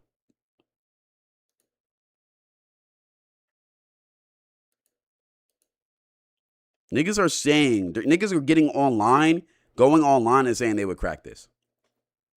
And if you would crack this, that's cool. We just know you're gay though. And that's cool. But you can't joke about this shit. I'm gonna be honest. If you say you crack Saucy Santana, okay, brother. You're gay. It's cool.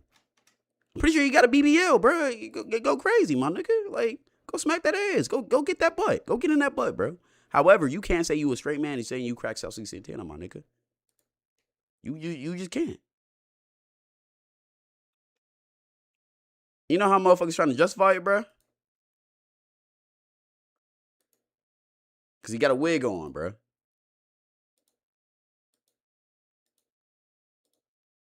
That's how they trying to justify this shit, bro. You got it, though. I'm not going to lie. Live in your truth, my dog. Live in your truth. You feel me? Because I ain't going to lie. Me and my homie had a conversation the other day, right? And I probably shouldn't be saying this, but I remember he sent me. I'm going to leak this name. It was Jamerson. All right? He sent me this girl, right? Who I thought was a girl. She ended up being transgender. But I'm going to be honest. I'm going to actually show you this girl right now. Brother, you would not know unless somebody told you. And we was dead ass having a debate about if it happened, right? Would you consider that shit gay? Or would it be gay to be attracted to this person? That was the conversation we had. Would it be gay? Because I'll show you. She dead ass looks like a girl. Where's the conversation?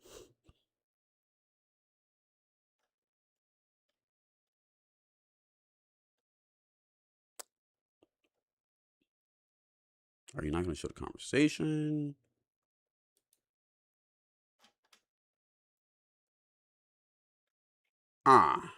We can't find it. But let me check on my phone, because TikTok on web browser is kind of goofy. I think he said it in a group chat. Because the homies, we was dead ass having like a pretty detailed debate about this. And I just want to hear y'all opinion on it. Okay. Scroll up. Let me scroll up.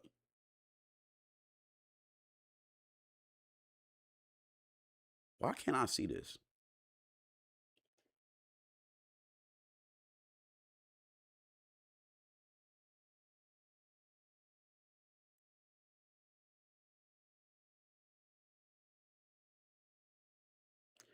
So out of all days, I can't find it now.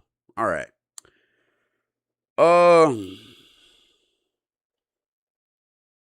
Maybe that's a sign. Maybe that's a sign. Maybe that's a sign. But yeah, I'm gonna be honest, bro. The conclusion of the conversation we ended up having is I honestly think it is less gay to sleep with a transgender that looks like a girl than to sleep with a stud. Now listen to this. Listen to this. If the stud in question presents herself as a man, looks like a man, and does everything else like a man, just because she got a coochie doesn't mean that I'm not looking at you a certain way if you like, yeah, I'm trying to crack that. If you look at me, if you trying to crack a stud that looks like a man and presents herself as a man, I'm thinking you're attracted to boys secretly on the low. However, if it's a transgender woman, and let's say she got the dick and balls removed, but you would have to go into the butt. I feel like that's more acceptable than the alternative. I'm gonna keep it a beat. Now, I'm not saying I'm finna do that. However, I say in my brain, that's a more acceptable thing. Because at least, she gives off the femininity that you should be attracted to. Because here's the real question, and here's the real thing in question, right? Are you attracted to women or are you attracted to vagina? I'm attracted to women. So if you present yourself as a woman, but, the parts down there might not be women, I'm going to still be attracted to you. It is what it is. But if you present yourself as a man, but the parts down there are a woman, I'm not even going to want to be on you for real. I don't care about the parts. You get what I'm trying to say? That's not saying that I would hook up with a transgender. That is saying I would prefer that over a stud per se. Or I won't even say that. That's me saying that I would be more attracted to them than a stud. All right? Why are y'all saying my PR team is jacking off right now? No. Play the video, my bad. Area. But I remember vividly when I got sloppy during Ramadan, that story that like a lot of you got mad at because you thought, bruh, for one, I don't know why people think I make up that. Of every story I tell, I feel like me getting sloppy. But you're admitting to be gay. I'm not saying, listen to me. Y'all not listening to me. Y'all are not listening to me. Y'all are not listening to me. Y'all are not listening to me. Look, I'm not saying I would crack a transgender. I misspoke. However, I think it's more gay if you want to crack a stud than if you was attracted to a transgender. That's my take. I don't think that's a crazy take. Ramadan is not a ridiculous story. Editing again. Oh yes, because some people are mad. They think I'm like making fun of Ramadan or something. Like, no, she just gave me sloppy during Ramadan. She broke her fast. It was just what happened, bro. I'm sorry. But basically, story goes, we were watching a Godzilla movie, and then like she was like, getting a little handsy in there. It's like, okay, sure, you can rub it a bit, but no, I don't want to take my meat out in the theater, right? Because I'm like, oh, they might have cameras. I don't want to get like just the concept of getting caught having relations in public. Like, I feel like I meet so many women where their like biggest like thing that they want to do is have relations in public, right? But my thing is getting caught having relations in public as a man and as a woman are just optically completely different. Because for one, in certain situations, you do have to register as a sex offender if that does happen. And Yeah, so I'm my not thing is, I gonna feel lie. like if you're a woman, I'm surprised it was her idea to try to do that in the movie theater. That is the crazy part about it to me. That girl was, she was on time, dog.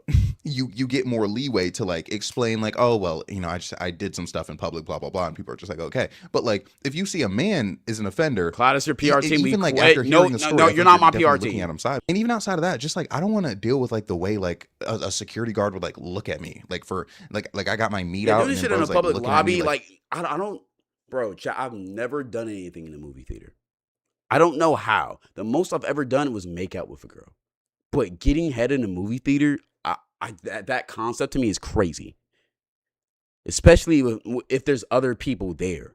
That concept is kind of crazy. With shame, like, bro, that's horrible. But I remember specifically, and I don't think I told this in the original story because I didn't think it was a relevant detail. And y'all know no, me. Actually, I think I did. But anyways, she ended up going to the bathroom to get a refill. Because again, at that point, I told her like, yo, like, I don't want to, I'm not taking my meat out here because of, again, like those concerns. But then when she came back, she said, oh my gosh, like I saw like two people like having relations in here. Like, you know, they were in missionary, like he was like thrusting into her. And then I was thinking, I was like, oh, well, you know, if they're having relations, then I guess we can do that. You know what I mean? Like, yeah. No, that wouldn't have been my thought. I would have been like, okay, cool. They're doing that. We gonna be chilling, my dog. Like, I'm not really, you feel me? Or we could go to the car and do that shit. The car is a little bit more private. if it's clearly they're not being taken out by security, so I guess it's fine. But then later on, like she told me, and I don't remember if this was like weeks later or like months, because we brought up the situation, right? Like, just like, I guess maybe we're in like a freaky mood, and it's like, oh, I remember you gave me sloppy during that movie during Ramadan. And then she mentioned, like, because I think I told her, I was like, yeah, like at first I wasn't comfortable, but then when you told me other people were sleeping with each other in there, I was like, I guess it's completely fine. She then told me, she's like, yeah, I actually made that up, like, because I knew like it would make you more eager to do things. In reality, I just saw like a couple that was just making out. And that's something where I'm just like, Bryce, Bryce, because I'm pretty sure your real name is Bryce. Bryce, you be fucking with crazy girls, my nigga. That is insane. Yo, the fact that she made that lie up just so y'all could crack in a public lobby is kind of insane to me. I ain't gonna lie. That's low-key insane. like, bro, I'm really upset about that, because the thing with the birth control thing is, if she told me to finish inside her and she wasn't on birth control and I knew she wasn't on birth control, I might just do it anyways. Okay, I know me, I follow directions. So if she PR tells team me gets something paid like in that, therapy okay, fine. sessions. But Chill. like like I never, like, if she never told me that like she had just seen people like sleeping together, having relations in there, I never would have took my meat out in that movie theater. You know what I mean? So like, that's something that's really upsetting to me. And it's really upsetting because I That's for remember sure, one in time my she was really opinion. mad and like she held Well, I'm not gonna say that's copulation, right? But it's just manipulating. You mess with a lot of manipulative girls. That's what I'm starting to peep. against me, that like when me and her were first talking, that like I was sleeping with other people, or that I had unprotected relations with people around that time period. Now, mind you, just so you know, I wasn't going like unprotected willy-nilly. I'll never be that kind of guy, but like it had happened at a point in time with a trusted partner, okay? But again, like I was given a hard time for Wait, that. what She's did like, you oh, say? like I wasn't, or that I had unprotected relations with people around that time period. Now, mind you, just so you know, I wasn't going like unprotected willy-nilly. I'll never be that kind of guy, but like it had happened at a point in time with a trusted partner, okay? But again, like I was given a hard time for that. She was like, oh, like you should have told me, like that's what you were doing. And my thing with that is, I'm like, you never told me, and I think I said this to her at the time, I was like, you never told me whether or not we had relations or we're gonna have unprotected relations. You never told me that like revolved around what I was doing with other people. So it's like I would have no reason to think that would have been a problem with you, other than, I don't know, like just assuming it would have been a problem for you, which again, I'm not an assumer for things like dude, I don't know if y'all told me. No, I definitely did tell you the story. I think it was something like top 5 like STD scares, where basically Whoa. That's a crazy video. You know what's crazy? I think I have I think I had that exact video in my watch later. I gotta scroll through it. this woman, like I think she had told me like she That's wasn't even the seeing crazy anyone. And then title. me and her, we got down, got dirty, and then like a week later, she told me, she's like, oh, like, you should get tested because like I contracted chlamydia. She's like, sorry, I had unprotected relations with this guy. I didn't tell you about it. Da, da, da, da. And I peep what you did there. I'm not gonna lie, you're funny for that. Why did somebody say sources telling me Cloud's PR team is stable? Please God. All right, bro. I was like, dang, that's unfortunate. So then, I went there, I got tested, and then I actually came back clean. I don't know how, like, I avoided that. Maybe I'm immune. But yeah, like, that was a situation where I kept seeing that person after that. I was like, okay, fine, whatever. Because my thing is, I'm like, okay, if I'm going to have, relations with somebody, that's something I have, not them actually having one. Like, if she were to know that, like, she was burning and then do it, like, obviously that's different. But it's like accepting the possibility of, like, okay, yeah, Is like, this a this straight person, male? like, He says he is, but he said if it comes out that he isn't, that you shouldn't be surprised. I'm pretty sure he also made a video about he got pegged. So I mean, and like in the right in his respect, right? Just because you get pegged doesn't mean you are per se gay, right? Because if you want to get pegged by a girl, does that mean you're sus? Yes. Would I do that shit? No. However, you're still getting pegged by a gay. I mean, you're still getting pegged by a girl. Now, once that girl is replaced with, now here's the thing with pegging with me. I feel like getting pegged by a girl is the gateway into eventually wanting to get cracked by a guy. So I feel like it's the gateway into this shit. So I remember he made a video about getting pegged. I haven't watched this shit. However, I wouldn't be surprised that if in 2 years he transitions from getting pegged by a girl to getting pegged by a man with his actual dick. However, as of right now, technically pegging isn't gay. It's just a gateway drug. All right. Easily be having relations with other people. Certain things come with the territory. So again, I have no reason to believe that like it would be an issue for somebody, especially in this instance where I was clean. Like I get tested, bro. I knew I was clean. Like where would I think the cause of concern was? You said you would crack a transgender. No, I didn't. I did not. Oh my God. I'm finna fucking have to. I did not say I would crack a transgender. I said I would rather crack. No, I didn't even say that. I said I would be more attracted to a transgender than a stud. If that transgender presented themselves as a girl, their voice was like a girl, and they just felt like a girl because the femininity of them. However, I did not say I was going to crack him. And if I did say that, it was a slip up. It was like a missay. I would not crack a transgender. All right. Respect to the trans community, but no. All right. Let's just put that PSA out there. My fucking PR team is blowing up my phone right now. Right? But the difference between that situation and what happened in the movie theater is I told her specifically that I would not want to do that because I'm afraid of like, again, like people coming in, it being a problem, us getting caught. So for you to go and tell me that you're seeing other people having relations and obviously like they're completely fine, there's no punishment for them whatsoever, it's crazy to me, bro. Because look, I'm not one of these people to like be very loose with that term coercion when it comes to something like lying. You know what I mean? Like, because I forgot what it was where like there was some video basically they're like, oh, if you lie to someone and then you sleep with them, like you're an SA or like you violate their consent. And it's like, in my opinion, it depends what you're lying about. Right. Appreciate you for the tier 1 16 months. You ain't even say nothing crazy, gang. Not gonna lie. That's what I'm trying to say. They blowing this shit up. I really feel like there's a lot of closeted gay motherfuckers, bro. Because chat, okay, let's really have this conversation. We're not even reacting to this video at this point. We're just having this conversation. Would any of you be attracted to a stud? And I'm talking about a stud that acts like me. Or like a stud that acts like a man. Would y'all be attracted to that motherfucker? No. Now, in the inverse, would you be attracted?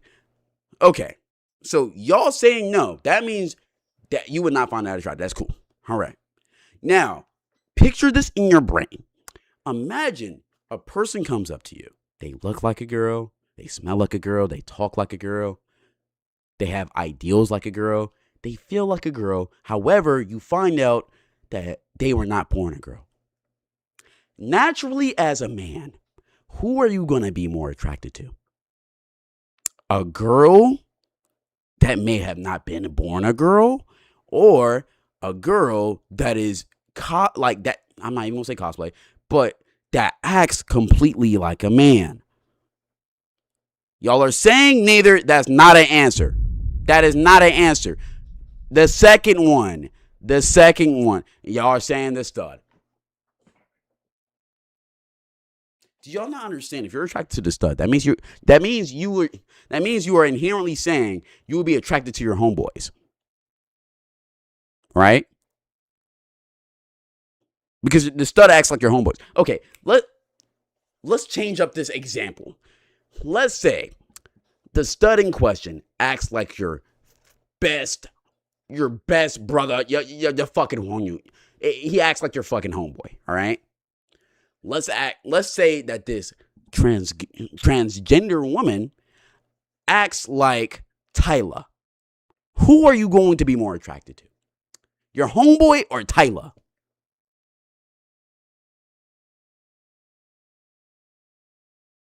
Tyler. Thank you.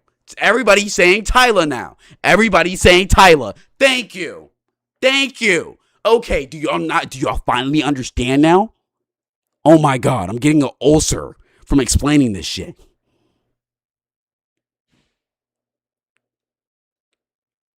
Tyler, thank you. Some niggas said low-key my homeboy. We know, all right, chat. Hey, we know who you are, man. Right? Like if I tell we know you what you I like, have $1 million because I want to impress you and you end up sleeping with me, I feel like that can't be, that we can't consider that like the same thing as being like, hey, I'm not burning. And then like sleeping with someone when you're burnt. Like I feel like if you have knowledge that whether or not this person sleeps with you, for sure is SA. If somebody knows they're burning and they let you sleep with them, yo, that is SA. Revolves around this thing, or whether or not they do whatever with you revolves around this thing, and then you lie about it, yes, I firmly agree that's a problem. But just like somebody just said, a good comparison: Tyler with a dick or Yo-Yo 808 with a coochie. It's obvious, Tyler. General lying, like come on. But again, in the movie, Cordell theater, gonna hate this one. Where I made it so clear. So it's like I'm so upset right now. You know what I mean? I'm He like, probably I feel gonna like that's text me another after thing I this. should have yelled at her about. And it's just tough because it's like one of those things where it's like, you know, now I want to reach out and be like, hey, like that was messed up, but it just doesn't. It doesn't do anything, bro. Like it doesn't actually accomplish anything. Because the thing is, I tried that for a bit. Like, because after I posted about the fact she did, like I was still talking. Like I was reading her the riot act. Like I was saying things to her, being like, hey, like you're so messed up for doing this. And of course she was like she was saying the right things, quote unquote, but she was the type of person where you could tell like she was more upset about the fact that my disposition towards her had changed rather than like she had actually done this horrendous thing. So it's like I low-key just like didn't really get low-key anything out of narcissist it, you know, or behavior. didn't get what I wanted to out of it. Because again, I was like hoping like I'm not gonna lie, I hate a person who like fake acts like they care about something just so you leave them alone. Like, let's say they fucking crashed your car, right? And they're saying, oh my God, I'm so sorry, I'm so sorry, I'm so sorry. And then when you ask them to pay for it or help pay for it, they're like, oh no. I thought you was sorry. Why aren't you going to help? They'll say shit like, yo, just ask me anything. I'll help you out. I'll do whatever I can to help you out. Then you genuinely ask them, yo, can you go half on me with this new car? Then they start hitting that. Well, like, money's a little bit tight right now. Like, no, I don't know if I could do that. Like, I thought you said anything. Why would you say anything if you weren't willing to do anything? If you were a man of your word, you would get down on your hands and knees and start working, brother. That sounds so crazy. But matter of fact, get off your fucking knees. Go, if you was really dedicated, if you was really fucking dedicated to helping me, you would go to your nearest Walmart or McDonald's and fill out a fucking application and help pay my car off. All right? one day like there was gonna be like this come to Jesus moment where she realized like how horrible she was for doing that, and it just felt like it never came. I remember the thing that made me like not the most mad, but one of the things that made me mad is her friends like unfollowing me. Not the fact that they unfollowed, but they kept me as a follower. You know, like how you making me look like a fan after your friend did something horrible. You don't follow me, like, bro. That's neither here nor there, but it's something I'm upset about. Remove me as a follower, like, bro. Come on. Like, I don't know. For one, obviously, if I was a situation where like my friend ended up doing something like that, I would not be able to be friends with. But also, I would not. How far are we into this video? Low-key 11 minutes. minutes. I'm not gonna lie. This recording has gone on for 32 minutes. I know YouTube hates this shit. And if I did unfollow them, I would at least remove them as a follower. And if I did, bro, I would at least be like, hey, sorry that happened to you, or something like that, bro. Like, it's just so irritating, bro. And it's like this. So again, it's like now I'm getting mad about this thing because I'm remembering like this scenario, but it's like there's just nothing I can do other than be upset about it. First world country, it's just one of those nah, situations where it's like words aren't enough, you know. And I hate that, like for myself, because it's like I'm so good at like, I don't know, like I feel like I'm really good when it comes to mindsets a lot of the time. But it's like I can't mindset my way out of this one. So it's like I just feel like violated and upset with nothing to do with that. Tell YouTube, shut up. We more more important. Hey, YouTube, you heard that? You know, wait until I Hey, Twitch said they more important more important than you, bruh. So we can pause as much as we fucking want to, bruh. I ain't gonna lie, YouTube. How you feel about that shit? How you feel about that? Here's my thing. If the movie theater thing, hey, Twitch told y'all eat a dick. That's what they said, right? Like, just okay. She really wanted it that bad in the moment. okay, fine, whatever. I would have been able to maybe just be like, okay, that was something I wish you didn't do. Just like when she brought up like the me having relations with other people and like that being like a big thing for her. It was a situation where I was like, even though that is different, like in the way I explained to you before, but like that was the thing where I was like, I had no idea. Like, but it's like, from here on out, I guess I know that that's a thing for, but you know what I mean? Like I would be able to have that conversation with her about being like, hey, like that thing at the movies, like I really didn't like that. You know what I mean? And she could be like, oh, like my bad. Like I'm sorry I didn't think of it. Like, you know what I mean? Like that's something where I feel like as a one-time little excursion, we can let it slide. But then it's like when I can think back to the birth control thing. And then again, when I think to the instances of me saying no and saying the safe word and she just keeps touching me, keeps grabbing at me, it makes it worse. And even in that It's instance, just such right, a like, crazy concept to me. You saying the safe word and they're still like trying to grab you. Like people would probably like disagree, but if there was just like one instance of like her like grabbing at me or like still trying to go like after I'm saying the safe word, I in theory could look past that and forgive it, right? But it was the fact that like this thing consistently happened, that my consent was consistently violated. You know what I mean? Because then it's like, okay, you don't. Damn, Twitch not only and just YouTube the chat is violation low-key aspect of it, but it's beefing like you right don't now. respect me as a person. You know, like you don't actually care about like my state. You know, like my whether that be mental state, physical state. Okay. Like in my estimation, like again, like putting all that context together, it's like every time I said no to something, it seems like her first thought, instead of being like, okay, he said no, is I'm gonna find a way to make this a yes or find a way around his no. And things like that would happen. It would happen with simple shit, like where it's like, I don't want to watch a certain TV show right now, and she's like tweaking out because like I didn't want to watch that TV show, and like trying to like, Yeah, I'm not gonna lie. Good video, by the way. But it just sounds like that girl was a very manipulative person. And I feel like everybody's dealt with manipulative people. But in that regard, and let me actually, because motherfuckers is low-key pissing me off right now. I ain't gonna lie, we're gonna have to give you a fucking warning real quick. I don't know why you doing that. But I will say this. All right. I will say this. There's a problem, and I've talked about this before.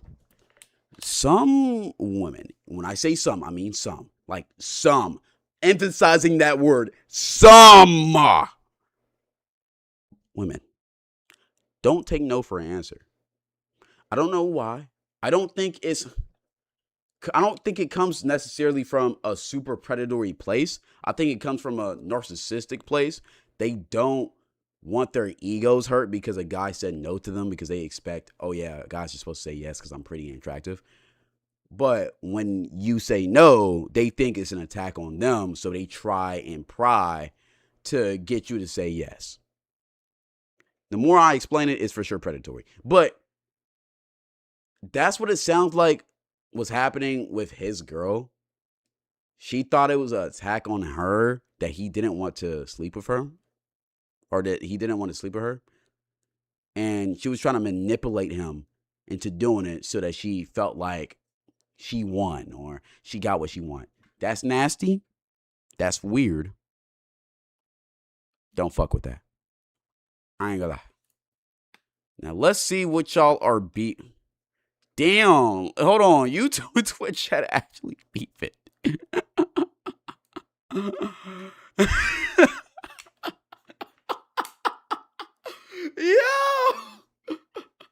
Yo, hold on. Yo, Twitch child. Twitch users just sit down and spam we all day. I'm sorry, that's funny. Twitch users just sit down and spam W's all day. Bum ass Twitch chatters. Chud ass Twitch chatters. What are Twitch chatters saying, bro? Punk ass bitches. Bum ass statistics. YouTube chat, I know you ain't talking. Fuck YouTube. Chat, I didn't think y'all was actually gonna start beefing, bro. Like, chill, bro. We all just one big happy family, bro.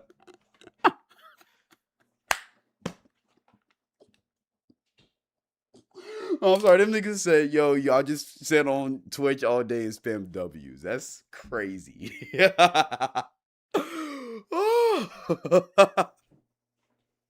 I didn't think YouTube chat was gonna come out like that, bro.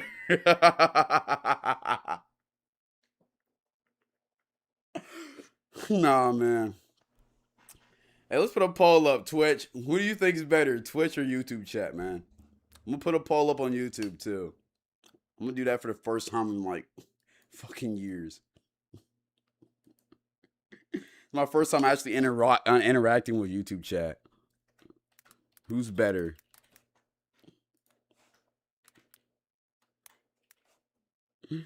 YouTube or Twitch?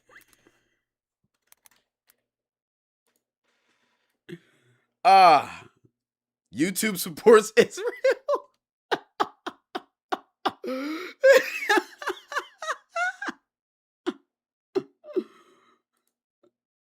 No, brother, y'all are hilarious, bro. Y'all are hilarious, bro. Why does somebody on Twitch vote YouTube, bro? Why did 3 people vote YouTube? And people on YouTube, why did like 12% of y'all vote Twitch? That was supposed to be like y'all was supposed to spam up each poll. You can say Twitch K.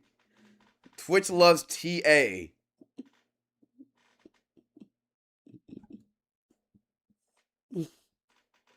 Twitch loves Yahoo. Yeah, YouTube calls Mr. Beast entertaining. Oh man, y'all are so funny, bro. Y'all are so fucking funny, bro. Okay, let's get to it, bro. All right.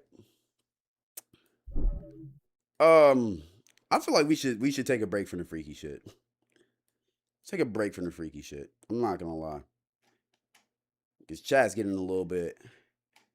Is that SA story kind of freaky? I don't know. Man. Let's get away from the freaky shit for a little bit.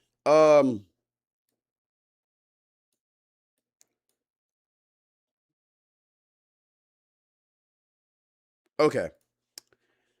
Here's the options. Put up a new poll. When you cast real kids from the slums, can men and I want to react to that off stream. Or I quit every modern day poison. Which one y'all want? Sugar. God damn, that's 34 minutes. Put up a ball. Put the ball up. Put the ball up. Put the ball up. Put the ball up. Somebody said YouTube likes EDP. I want to see the kids from the slum video. I'm going to be honest. I'm going to actually fuck the poll. I want to see the kid from the slum video. I'm actually very intrigued on this. And then if this is good, we might watch the second one. But I want to watch this. YouTube doesn't get a choice. Okay. Let's go and get to this, man. When you cast real kids from the slums, random video I've seen on my For You page, I want to see it. Let's go.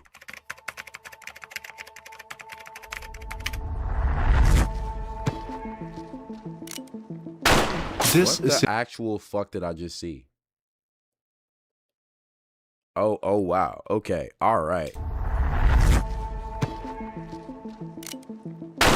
This is City of God, probably the most realistic crime film ever made, and by many considered one of the greatest crime films of all time. While it's often called the Brazilian Goodfellas, City of God is nothing like your traditional gangster film. It has no famous actors, no gangsters in suits like The Godfather, and it's no rags to riches story like Scarface. Your son made it, mama.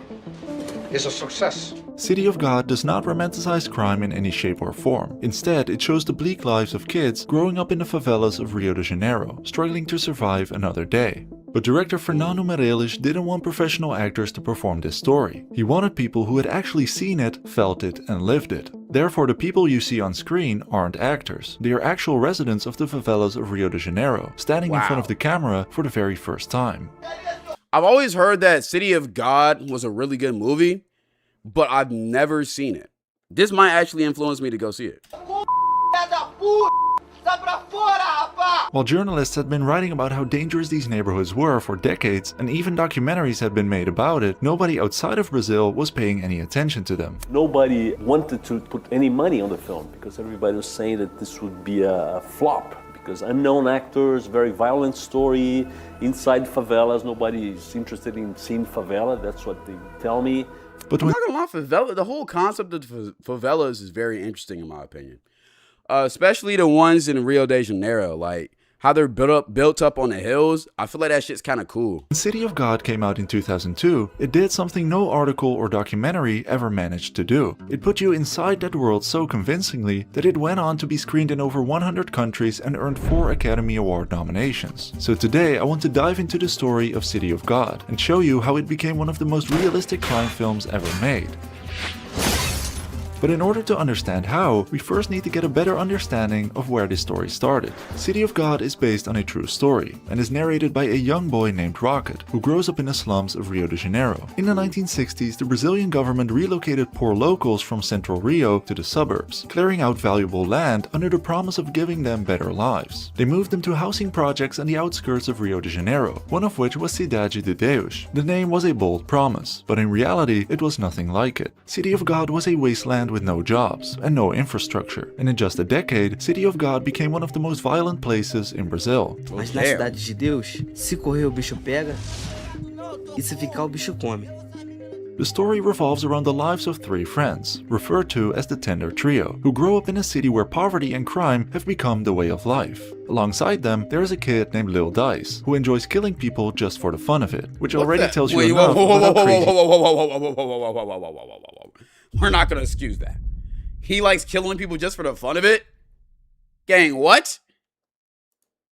Oh, this shit actually might be dark. Things are about to get. The movie shows the rise of these innocent kids into ruthless gangsters, but our narrator Rocket is not like the other characters in the film. Bro, this He's city's not full of interested in King becoming Von a gangster fucking or a disciples. drug dealer. Instead, he's passionate about photography and wants to capture the true essence of life in the city through his camera, and so he set off on a journey through the lens of his camera. But to truly understand Rocket, let's spin back to the real person his character is based on. A man who grew up in the real Cidade de Deus. His name is Paulo Lins. Paulo Lins wrote the book Cidade de... Yo, he got the fuck... Yo, I ain't gonna lie, brother. Yo, Unc, let that shit go. Let that shit go, dog. I ain't gonna lie, man. You had a good run, bro. Deus, that the movie is based that on. shit all the way spent back 8 to years your of his fucking life back of the head, documenting boy. all the violence around him. GG. Morrer inocente morre há muitos anos. Eu vi muitos amigos. Your hairline non-existent, gang. Meus pais, meu pai, minhas tias, sobrinho que morreu novo. É, isso são as coisas mais fortes da minha vida, né? Mas isso é muito... Hold on, let me move my camera real quick so y'all can read this shit. My bad, y'all. Okay, let me read this. Found him. Morrer Many innocent people died. I saw a lot of friends die. inocente morre há muitos anos. Eu vi muitos amigos meus morrerem. Meus pais, meu pai. My father, my aunts, and a nephew died very young. Oh my God. Tias, sobrinho que morreu novo. É, isso são as coisas mais These are fortes the toughest things that happen in my life, but it's very personal and it happens to a lot of people. da minha vida, né? Mas isso é muito pessoal, isso acontece na vida de todo mundo. Isso foi uma coisa que tanto é que eu escrevi sobre isso, né? A few years after the book was published, director Fernando Meirelles read it and wanted to share the story with the rest of the world by adapting it into a film. But there was one problem. He couldn't get any funding for the movie, because studios didn't think there would be any demand for a story quite like this. And so he decided to take the risk and invest his own money for the sake of the story. I decided to finance the film myself. For the last 10 years I had got some money. I got money doing commercials, so I had some. And I decided to invest in my own film just because I couldn't stop it. I was so involved. The most important thing for director Fernando Meirelles and co-director Katja Lund when creating City of God was authenticity. And so in order to find the right people to tell the story, they had to go back to its origins. I knew my biggest challenge would be cast. Because in Brazil, even if I wanted, there wasn't this amount of young black actors at all. I mean, you could count like 2, 3, and maybe not the best ones. So I knew from the beginning that to shoot this film, I would have to create actors. You know? During pre-production, they went to the favelas and housing projects of Rio de Janeiro and ran free acting workshops for the local children, not telling them that it was for a film. And we invited people who was interested on workshops. Damn, so they really went into the favelas, picked up random black kids and was like, yo, we're gonna teach you how to act, what to say and what to do, but you don't know what this is for. Just trust us. And if you do it good, we're gonna take your fam out the hood, bro. You gonna make that shit out. Acting. I never mentioned we was gonna make a film after the workshop. It was just pre-workshop. They would get the tickets, the bus ticket, and sandwich and Coke. Hundreds of kids from these Oh, communities shit, okay, came cool. to the workshops, So you none of fed them 'em too. having any acting experience. And by letting them improvise scenes from the movie, they were able to see their raw and genuine performances without any pressure or filters. And we had a lot of people interested. I selected 200 boys. So we would do 3 groups every day for a month. In the end of the exercises, we would ask them to improvise scenes. Well, let's suppose you're a policeman, you're a drug dealer. And of course, they were improvising the scenes of the film. So they I'm not gonna lie, the dedication behind this film is crazy. This makes me want to go see it. Because the fact that they did all of this work just to find actors, like they literally trained actors to do this, that's really crazy. That's cool in my opinion. rehearsing the film without knowing that that was part of the film. When we shot the film,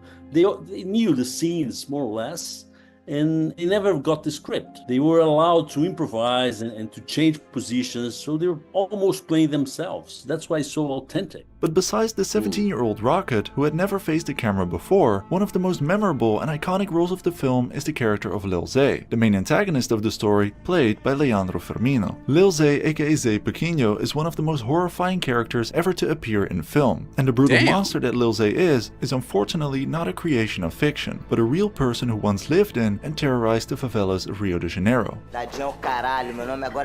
Lil Dice, my ass. My name is Lil Z now. The actor who played him, however, actually was from the City of God, and had no ambitions whatsoever to become an actor. He only went to the workshop to keep his friends company. I'm still waiting for everything to be sorted out properly. Because this has all been something very new for me. Really new sometimes. I'll stop and think to myself, wow, I'm making a movie. When we first meet Lil Zay as a kid, he calls himself Lil Dice, and he appears to be just an oversmart boy, but we soon realize he enjoys participating in violence and killing people.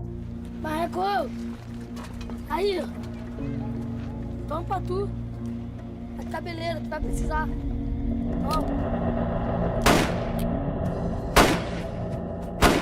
Throughout the film, we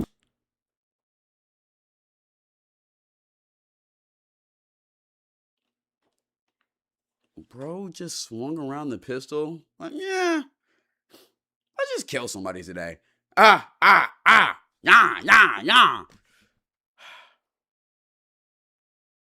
Yeah. Mind you, he's like 8. What? I guarantee I'm not gonna do it, but somebody, I bet, if you trace back the ancestry of King Von, this is his great-great-great-grandfather. That motherfucker got a demon himself, bro. I ain't gonna lie. Yo-Yo said nigga kneecap height catching bodies. Really start to despise him because of his attitude and actions. When he grows up, he gives himself the title Lil Zay, and wears that title like a godlike figure. Lil Zay is not your typical Hollywood villain whose violence is somehow justified, apart from the fact that I'm not gonna lie, everybody in this movie looks sweaty as hell though. And like that's not a bad thing per se, because it adds to the realism. But I just noticed, I was thinking it before. I just didn't want to say anything because I thought it would be insensitive. I know for sure them casting rooms where they was taking like the 200 kids from the poverty to come in and do this shit. I know that room used to smell unique. I'll say that. Especially back in this, with all of that sweat and pheromones going around, bro. I know that room had a certain stench to it. I'm not gonna lie. Lives in this ruthless city, he has no reason I ain't trying to be mean though. But like, I was just thinking. Kill, but he still chooses to, because it gives him some kind of pleasure. In one of the most shocking scenes of the film, we see Lil Zay and his gang forcing a young child who is barely... You gotta think about it, it's like 200 kids. Like, it's 200 kids. Sweaty. You sweaty all day. You probably been running all around all day, bro. You move into that motherfucker. You all in a confined room, bro. Like, nigga, we all know how kids be regularly, bro. I ain't gonna lie. Motherfuckers just love living in funk. Old enough to hold a gun to shoot another innocent kid, just to prove himself, even asking him if he wants to be shot in the hand or the foot. At that moment, we really get to see the true nature of Lil Zay's brutality, and just how senseless the violence really is. Because violence for him is merely a fun activity. While the kid does it because he wants to survive, Lil Zay simply enjoys the thrill of it. Shoes shall I shoot? You in the hand? Or a leg. Na mãozinha, né? What the hell? Despite never having acted before, demon Leandro ass Firmino motherfucker. ended up playing one of the most terrifying and realistic villains in film history. And the kid who's getting shot in the foot was only 5 years old, somehow delivering an incredibly realistic performance which makes you hold your breath throughout the entire scene. But the reason that City of God feels so realistic is not only due to the casting of these kids, it was also their specific filmmaking process and how they went about shooting these scenes. Director Fernando Meirelles intentionally didn't show them a script or made these kids hit certain marks, because performing would have felt too forced. Instead, the cameraman would be like a fly on the wall, observing how these kids would react to one another in certain situations. There was a script, because I never showed them any script. So I said, today we're gonna do that scene that you come here and you ask him, and that's how we would, rehearse. So they didn't have a script? So motherfuckers was improvising it? Yo, they literally was like, yo, do whatever the fuck you want. Let's just throw a bunch of darts at the wall and record this motherfucker. And it was a banger. That's actually crazy. That's actually crazy.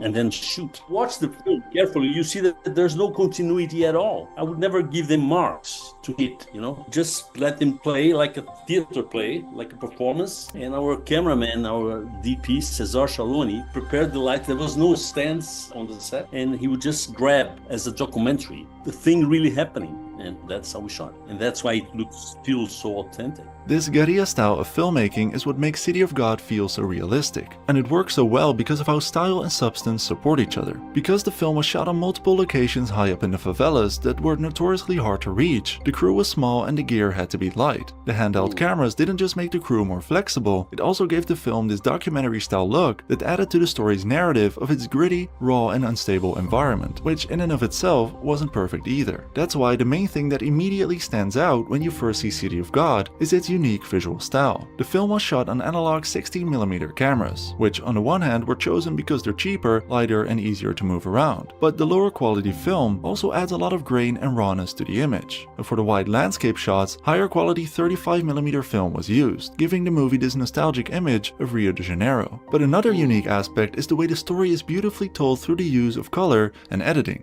The story takes place across 3 decades, the 60s, the 70s and the 80s. In the 60s, gangs are just starting to form, and the city is slowly deteriorating, so the color palette is warm and yellowish, and the editing has a natural, unhurried rhythm. But shit like this does really matter. That's why whenever you see a movie and they magically, whenever you see a movie and they're in Mexico, it's always like a warmer, yellower color. I don't know why, but that's just how it is. Same thing with Poland, but the inverse. Whenever you're in like a northern country like Russia or Poland, it's more of a bluish hue. They do that on purpose. In these, coldness starts to take over. The editing starts to get more chaotic and the color palette shifts with it, becoming colder and more unsaturated. And by the 80s, we're in a full-blown drug war, and the entire film is draped in a dark, monotone atmosphere. As these kids grow up from the 60s to the 80s, the environment of the City of God grows more and more dangerous. The characters go from naive children coming to terms with the world to ruthless criminals. The only thing that remains constant is the killing. They kill as kids and they kill as adults. Tu ouviu, moleque? Tem que formar com nós aqui, senão tu tá fudido. I will never understand just like the senseless killing over drugs. It's like, bruh, this is exactly what the CIA wants. They want us to just kill each other randomly, like just sensibly, bro, sensibly or whatever. Especially in that situation where you're already like the poor class in a country like Brazil, or we've seen this shit happen in America. It's just like they want you to kill each other, so they have less to deal with. And it's just like, no, like, what's the point of that, bro? Galinha, tu tá morto. You heard the boy, if you don't stick with us, you are dead. The world of City of God is one without authority, where the young makes the rules. But it's frightening how young these kids actually are. They play with guns like they are toys, and are praying before shootouts, but have no real concept of life or death. These kids simply don't know any better. This is the life they were born into. So what do you want to become? Ah, não sei não.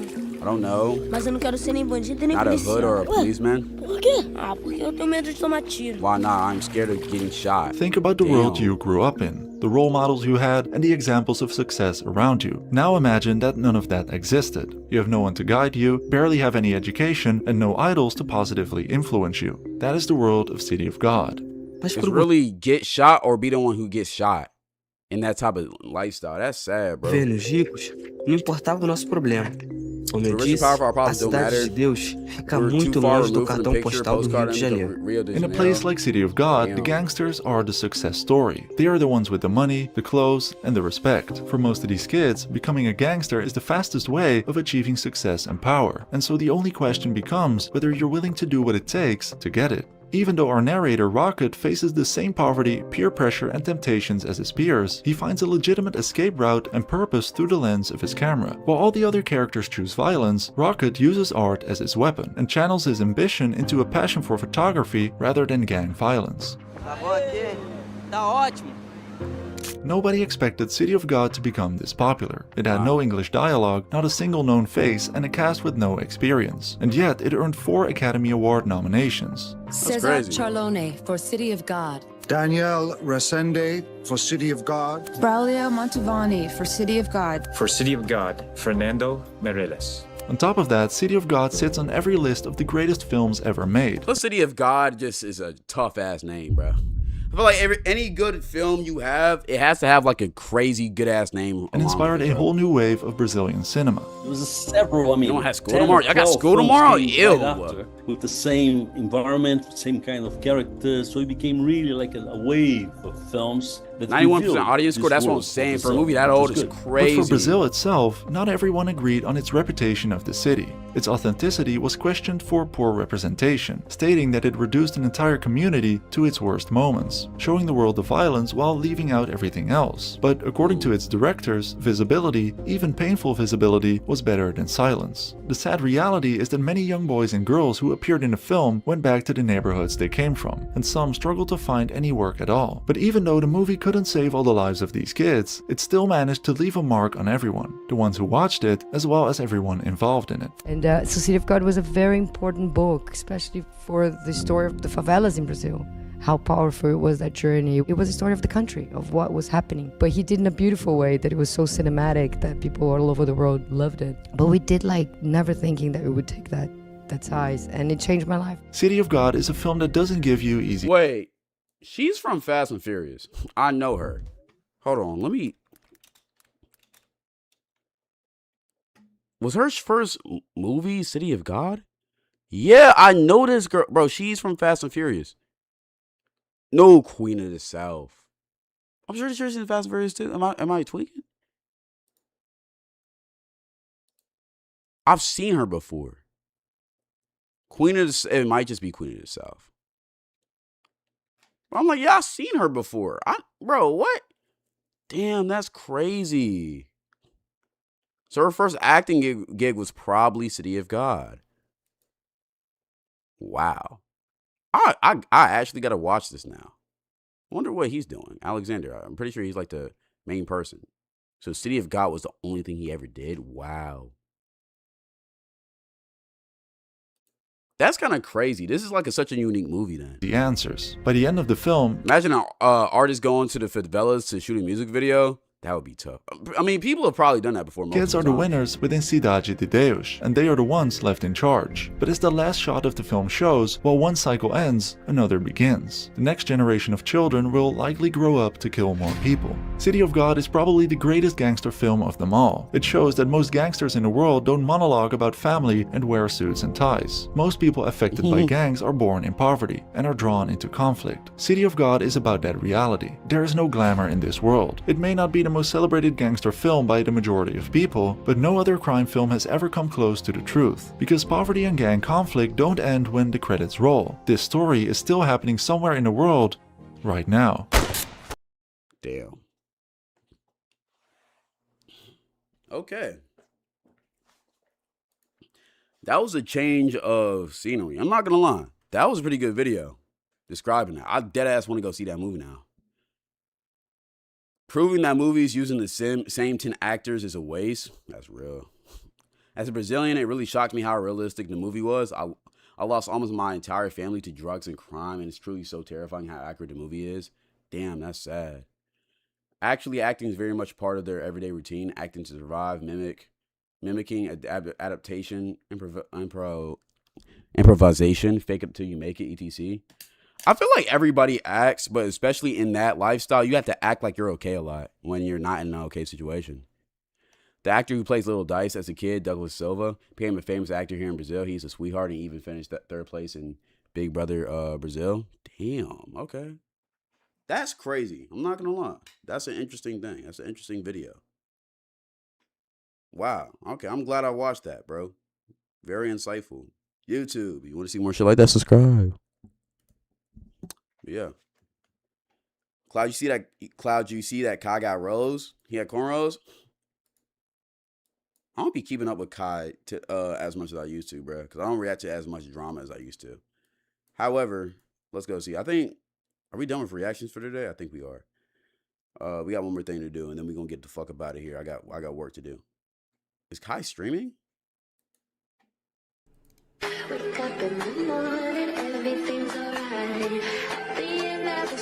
Oh, yeah, he do got rose. His hair's not long enough for him to be doing that. Let me see. Oh, they actually look good, though. They look good. They look good. They look good. I think I got the Iverson jersey on and shit. They look good, though. They look good. They look good, bro. I'm not going to lie.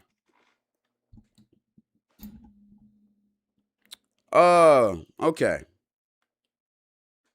Stop caressing the mic. I'll caress the mic if I want to.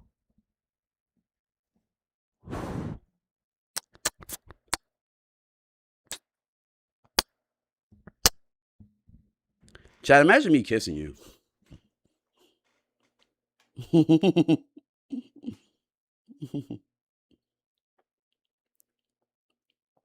me chill. What the fuck is Dior doing? Hold on. What the fuck is this nigga doing? Man, it is what it is. We're here. Bro, hold on. Can he actually hoop? We're here. We have to, but you know what's crazy? What? The only other place. Oh. What's this nigga doing, bro? I'm in the car. Pull out the points would you drop at stream? I think so. This is the closest one. Definitely. Yo, Chad, you think Dior could actually hoop, bro? I'll cook the living everlasting shit out of that motherfucker. I ain't gonna lie. I might go to Houston just to drop them niggas off. Because they scared to play me, bro. I might go to Houston just to drop them off. They not good for real. Alright. I'm 16, gang. What are y'all? Oh. Well, let's just quickly get past that. Hey, I want to play a game. I don't know if y'all remember. I don't know if y'all remember, but a couple months ago, we played a game called Pick a Door. And I recently posted it on the gaming channel, and a lot of people liked it. So I wanted to play it again. If you don't know what Pick a Door is, basically, we're watching. Basically, it's a popular TikTok trend where you pick the blue or red door, and whatever reality you get is reality you get. So let's go ahead and get into this, and let's hope that we all pick the best. Let's hope we all pick the best doors. Let's go ahead and get to it. All right.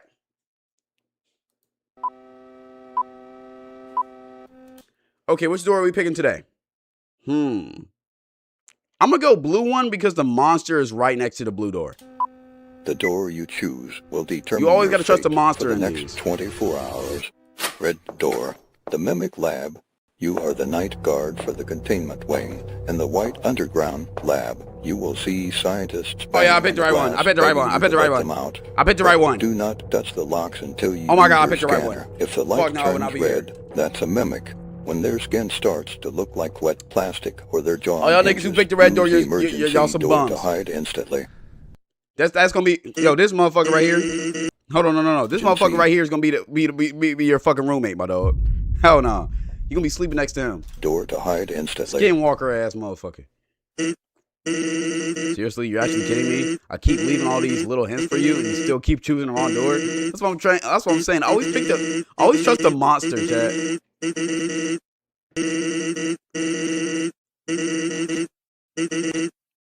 Blue door, the Azure Water Park. You are in the well-lit indoor water park. You're the only guest here, so there are no lines for the 100-meter slides. Hey, I'm gonna enjoy this, bro. I'm gonna get hella wet, the bro. snack I ain't gonna lie. bars are filled And with fresh pizza and lemonade ice cold too. lemonade. I can't you are believe this is my completely name, safe. man. Subscribe. Pick a door. Okay, let's pick a door. Okay, red door says it's safe. Blue door doesn't say it's safe, and there's blood leading you into it. I think I'm choosing red door. The door you choose will determine your fate for the next 24 hours. Who y'all choosing? Blue door, the retro room. A cozy 90s room with beanbag chairs, a warm rug, and every game console ever made. For some reason, entities can't enter this room. A glitch I haven't patched. What the hell? Yet. Go ahead, open the mini fridge. It's filled with infinite pizza and soda that will keep you full. I guess you can also sleep on that cozy bed. Why is there a monster under the bed? Do not look under the bed. Sadly, you are completely safe here. Red door, the bedroom. Oh, you fuck. are trapped in a nightmare where silence is your only survival tool. Run to the left or right door. Listen closely. If you hear footsteps in the hall, this looks like a game Yo-Yo would play. No.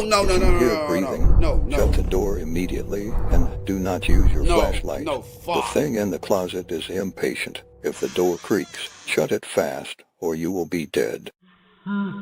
Subscribe. Fuck no, I'm not subscribing after that. Okay, blue or red door? The blue one has a smiley face on it. Red door just says hope. I'm not gonna lie, do we trust the smiley face? Deadass, I might go... I'm gonna trust smiley face. Fuck it. I'm gonna trust smiley face. I'm gonna just do it. The door you choose will determine your fate for the next 24 hours. Red door, the entity hive. You've Thank God! The entity Thank swarm. God! Oh my this God! Is the Oh my lobby where God! The world's most dangerous. Now look, chat. Y'all gonna have to hear me out on this one. This door might not be as bad as we thought. I'm not gonna hold you. You might have to hear me out on this motherfucker. Cloud chill. Ill. PR, you right. Dangerous entities wait for their next victim. You can look around, but if you see something, being a victim don't of that look at it for motherfucker. more than I ain't a gonna lie. second, As long as you or the feel like exit eating will dick, disappear, and you will be trapped with them forever. Your only goal is to find the flesh valve exit before the light flickers out. Oh shit, limitless throat. That's what I'm saying. You are probably dead. Blue I'm not gonna lie. You go in that motherfucker, you just gonna get throated up, bruh. Ain't that bad. door, the Candy Kingdom. Welcome to the candy wasteland, a world where every man. is a pile of sugar. I you love must my eat decision sour making. seeds to stay sharp and keep your pace. I'm gonna get fat because as if you fuck stop here. moving, the ground will pull you in, and that's when the Gummy Guardian finds you. He'll give you a hug you'll never be able to. I don't like his claws. I don't like his claws. No, I don't think I'm going to the Gummy Guardian. Escape. No! Subscribe. See, I told y'all we should have. Nah, I ain't gonna lie. I made the wrong decision. I should have went the red door. At least I would get good head. I'm not gonna lie. Pick a door. The glurp room.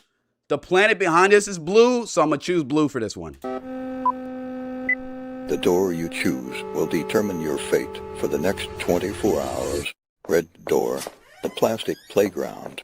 An infinite maze of indoor play tubes. I feel like there's gonna be something like suspicious here, though. It looks good, but I don't trust it. In the ball pit, you can find juice boxes to keep you hydrated. But whatever you do, do not enter the crawl spaces. The mascot entity is hiding there. What the fuck is this? Yo, what the hell is this specimen? Oh my God. That's straight nightmare fuel. If you hear the sound of squeaking plastic nearby, that means he's officially started looking for you. You have Sesame exactly Street off 10 crack? seconds to hide somewhere and pray that he doesn't find you. Blue door, the abandoned carnival.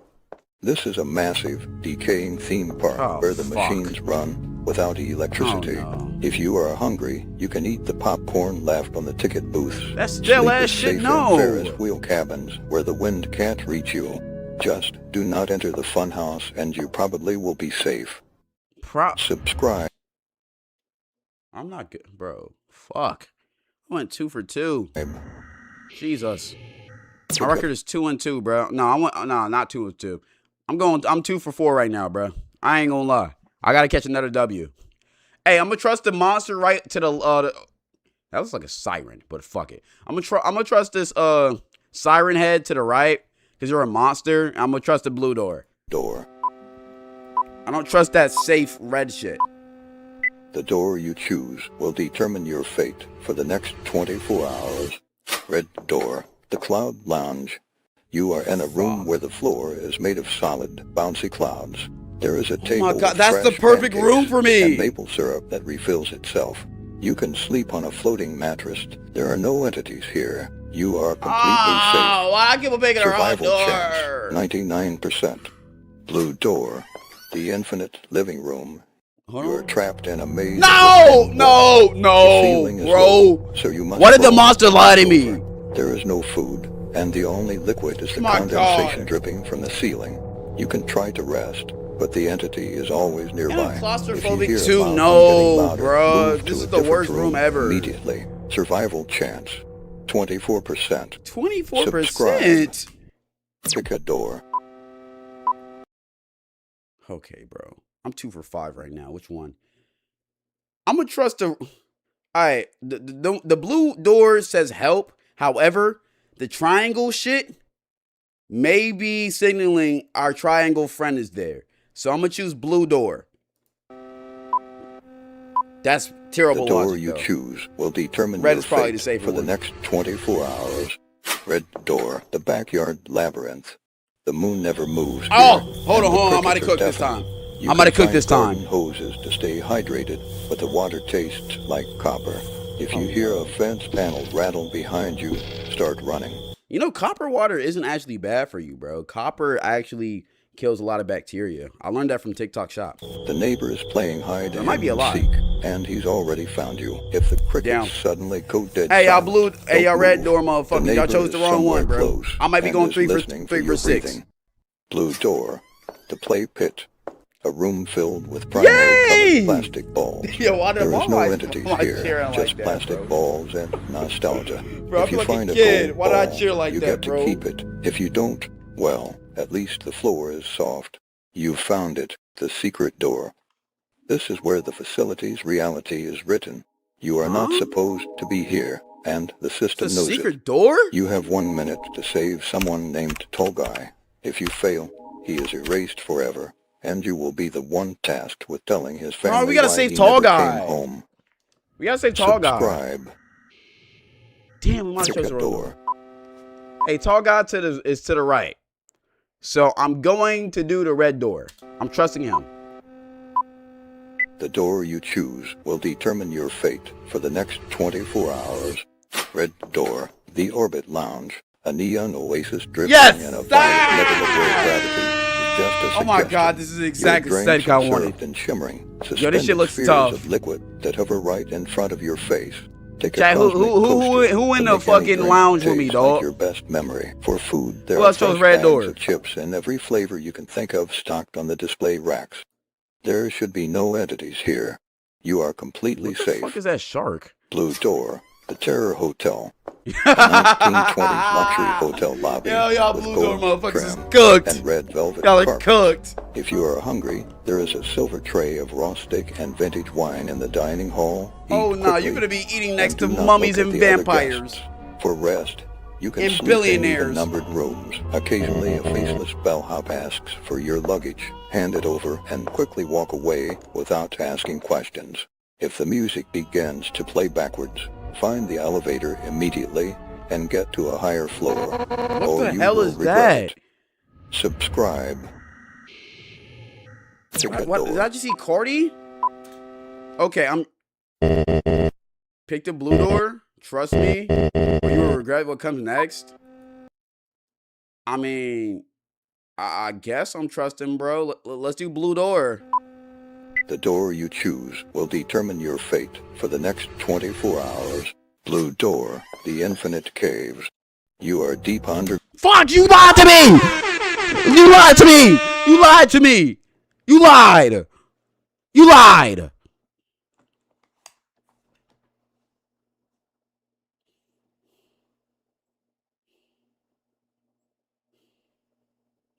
Triangle guy, tall guy lied to me, bro. I can't trust him no more. Ground in a Fuck you, massive twin. system of down Fuck caverns and jagged cliffs. You can find clean water dripping from the stalactites, but be aware of the sound your footsteps make. It echoes loudly, and the noise can draw unwanted attention. I'm not gonna lie, fuck you. I should have known.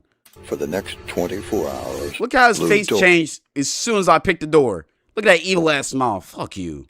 Noise can draw unwanted attention from the depths. You can try to rest near the walls that emit a soft bluish-white light, as these spots feel less suffocating. You are not alone here. Huge, venomous spiders hide in the shadows. What the fuck, I'm Move gonna quietly die. and watch your footing. Red Door, the Golden Baths.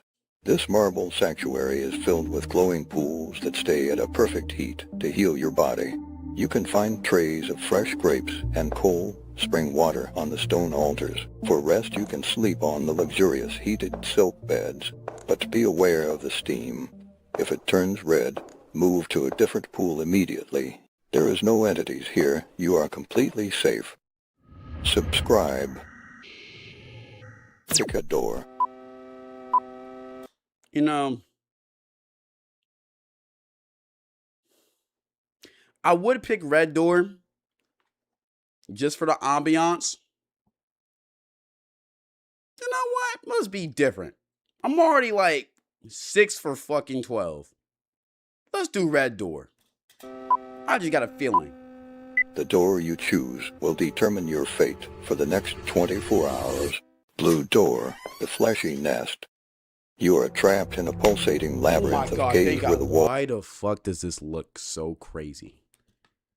What the... Yo, this is probably the craziest... Yo, this is a crazy ass image. Walls and floors are made of a warm, what type of tentacle-like material. Yo, what you the can hell? find nourishing liquid inside What the type of smaller, forbidden unhatched pussy eggs is that this? line the columns. But be quick before The forbidden they harden. coochie, dog. Be aware of the blue mist that floats through the tunnels. It makes every breath feel heavy and thin. This is what we There saw is as no safe babies. place to rest here, as the You floor better hope it itself wasn't is that alive, wide, though. But you can hide inside the hollowed-out rib cages of giant skeletons. No, I'm good. Swarms I'm good off of that, flying chat. insects hatch constantly from the walls, while a massive, mind-controlling embryo Oh my watches God. from the ceiling. If you hear the howling, start running immediately. The pack is on the hunt, and they have already picked up your scent. Red Door, the Paradise Lounge. It sounds lovely, doesn't it? But unfortunately for you, that door is closed forever. My friend on the floor was too weak to keep it open. Man, fuck you. Who is this guy? Who is this guy? Now your only choice is the other door? I've already prepared it for you. Go on, enter the blue door. No. No. Subscribe. Bro, we gotta help Triangle Man. Why is he on the ground like that? No. Pick a door. Chat, we gotta help him. Okay, I don't trust this TV head. I don't trust nobody but my monster. I don't trust nobody but my monster. I'm doing Red Door. Choose will determine your fate for the next 24 hours. Blue Door, the Playroom Abyss. You are in an infinite playroom field with fake grass under bright, humming lights. The plastic food can be found in the toy bins. It tastes like candle wax, but it will keep you full. You can sleep safely in any of the oversized tow beds. I ain't gonna lie, I'd rather die than eat candle wax, bro. I'm so... Oh, shit. Oh, no. You must hold a toy at all times. If your hands are... Chat, y'all thinking what I'm thinking? My bad, bro. empty, the toddler entity will claim you as its new think that- plaything. I don't think that- Warning, never enter a dark tunnel. If you do, you will be dragged into the crawl space to play forever. Survival chance, 80%. Red Door. You are in a desert where the sand is made of soft, gray television static. The ground vibrates gently, making it an incredibly relaxing place to never sleep. mind. The signal man serves warm TV dinners and milkshakes, but if a face appears on his screen, never look at it. If you make eye contact, you will lose your signal and turn into a permanent stone statue. Survival chance. Just never look at bro. 45%. Oh, shit. Subscribe. So both of these realities are kind of screwed. Okay. All right. Which one was better? I'm not really sure. Pick a door. The door you choose. I don't trust this monster right here. Why niggas saying ooh shit? Okay. Red or blue? There's really no indicator. I might just go blue. Will determine your fate for the next 24 hours. Red door. By the way, YouTube chat, if you wanted to cast your opinions and votes, you should be on Twitch chat. Because I don't read YouTube chat. Right now, I'm kind of favoring Twitch chat right now. Just saying.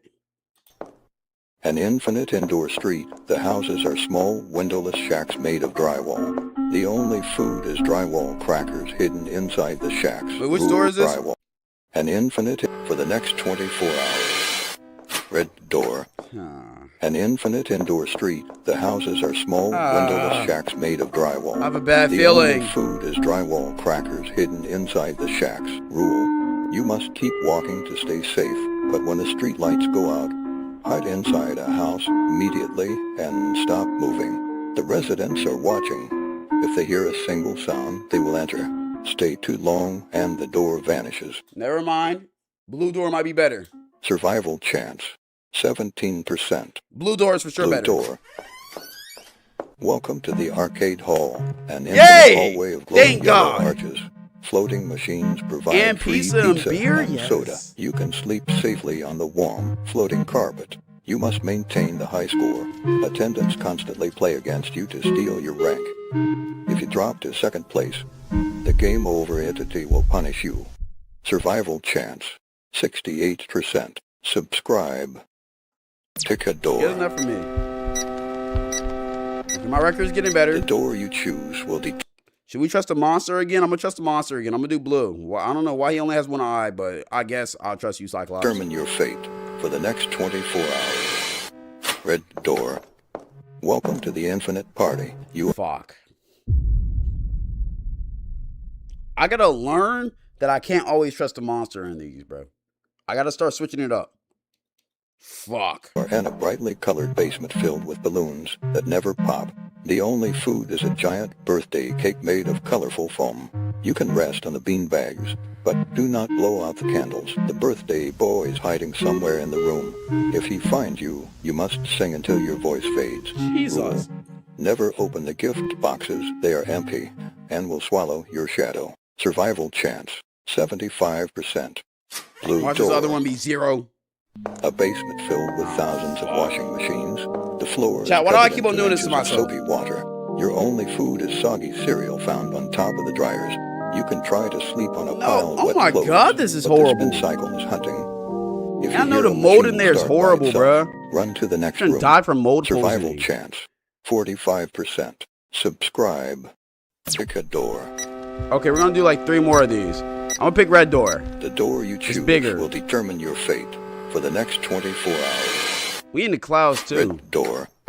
You are on the balloon sky bridge. Made of thank thousands God. of party I'm balloons safe. floating high above the clouds. You can grab the cloud cakes as they float past your head. They are And light cakes and of me, sweet. too? You are not alone here. Man. The watcher is a tall, silent clown who wants to carry your bags. Do not ask why he is following you. Just keep walking. Survival chance, 60%. Blue door.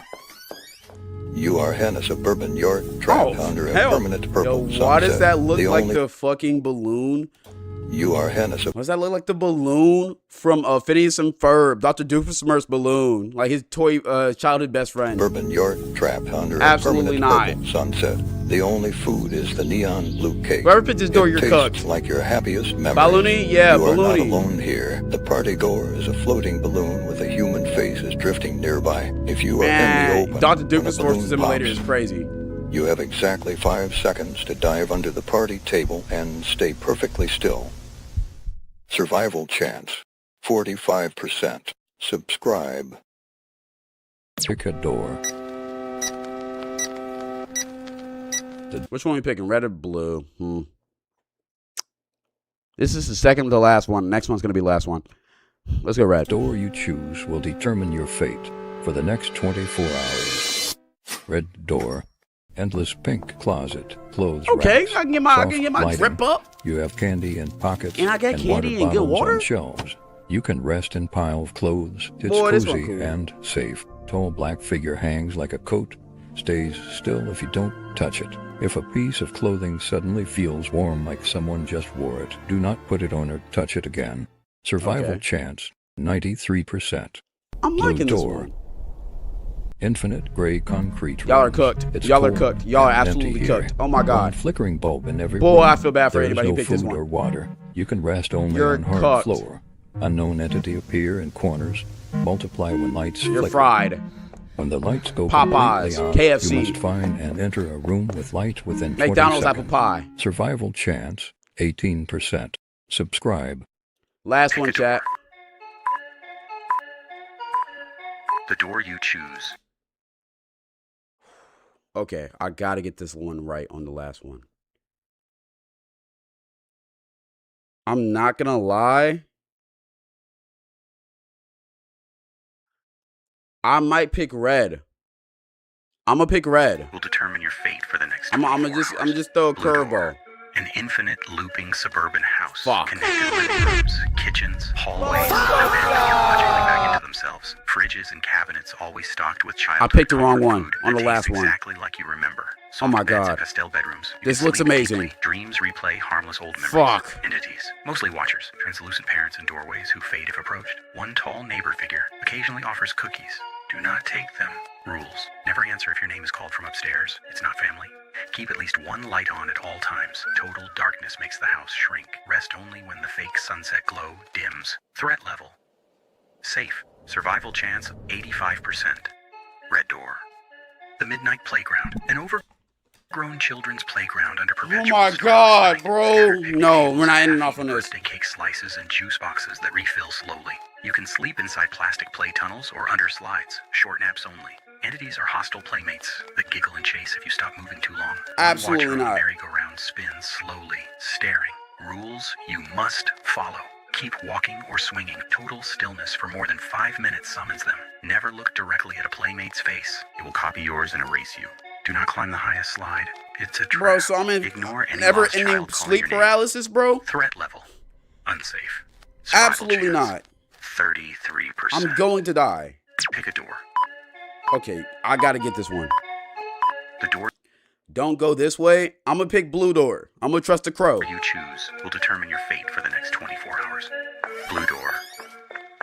A sprawling but cozy wing of connected goth bedrooms. Deep purple and black walls with velvet curtains. I'm liking this Silver trays song. appear on nightstands. Black tea and lace This cups. is an with dark chocolate and Ava simulator, sleep in bro. A canopy beds golf with black silk simulator. sheets. Okay. Extremely comfortable. Sleep is deep. Tall, graceful goth girl figures scattered around. Oh shit! Hold on.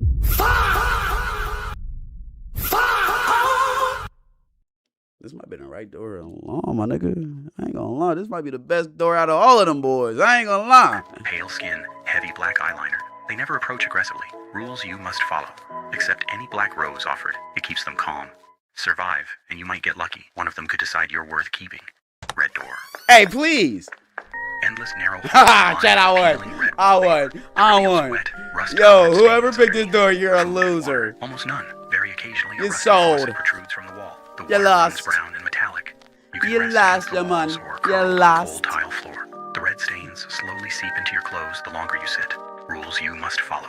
If you hear your name called from a side room, do not answer or look inside. Every time you pass a mirror or reflective surface, look away immediately. Threat level. Unsafe. Yeah, cucked. Alright. That's it today, bro. We're gonna end off on the golf baddies. YouTube, if you want to see more videos like this, subscribe. Or you want to see other gaming videos, subscribe to this channel, to Cloud 18. If you want to see reaction videos, subscribe to the Cloud channel. We are out. That's a great way to end this stream, man. Now I could tell y'all the obvious, but I'm a little bit famished. I'm a little bit tired. Not gonna lie. But hey, if you want a stream to go watch, I'm pretty sure Dior's doing a 24-hour or 12-hour. So he might have some entertaining content. But before we do that, we're gonna end this motherfucker out. All right. What song we feeling?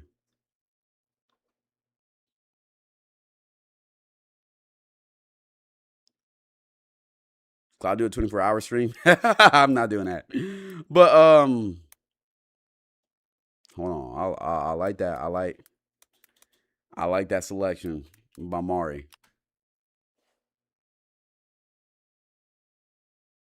I like that selection by Mari.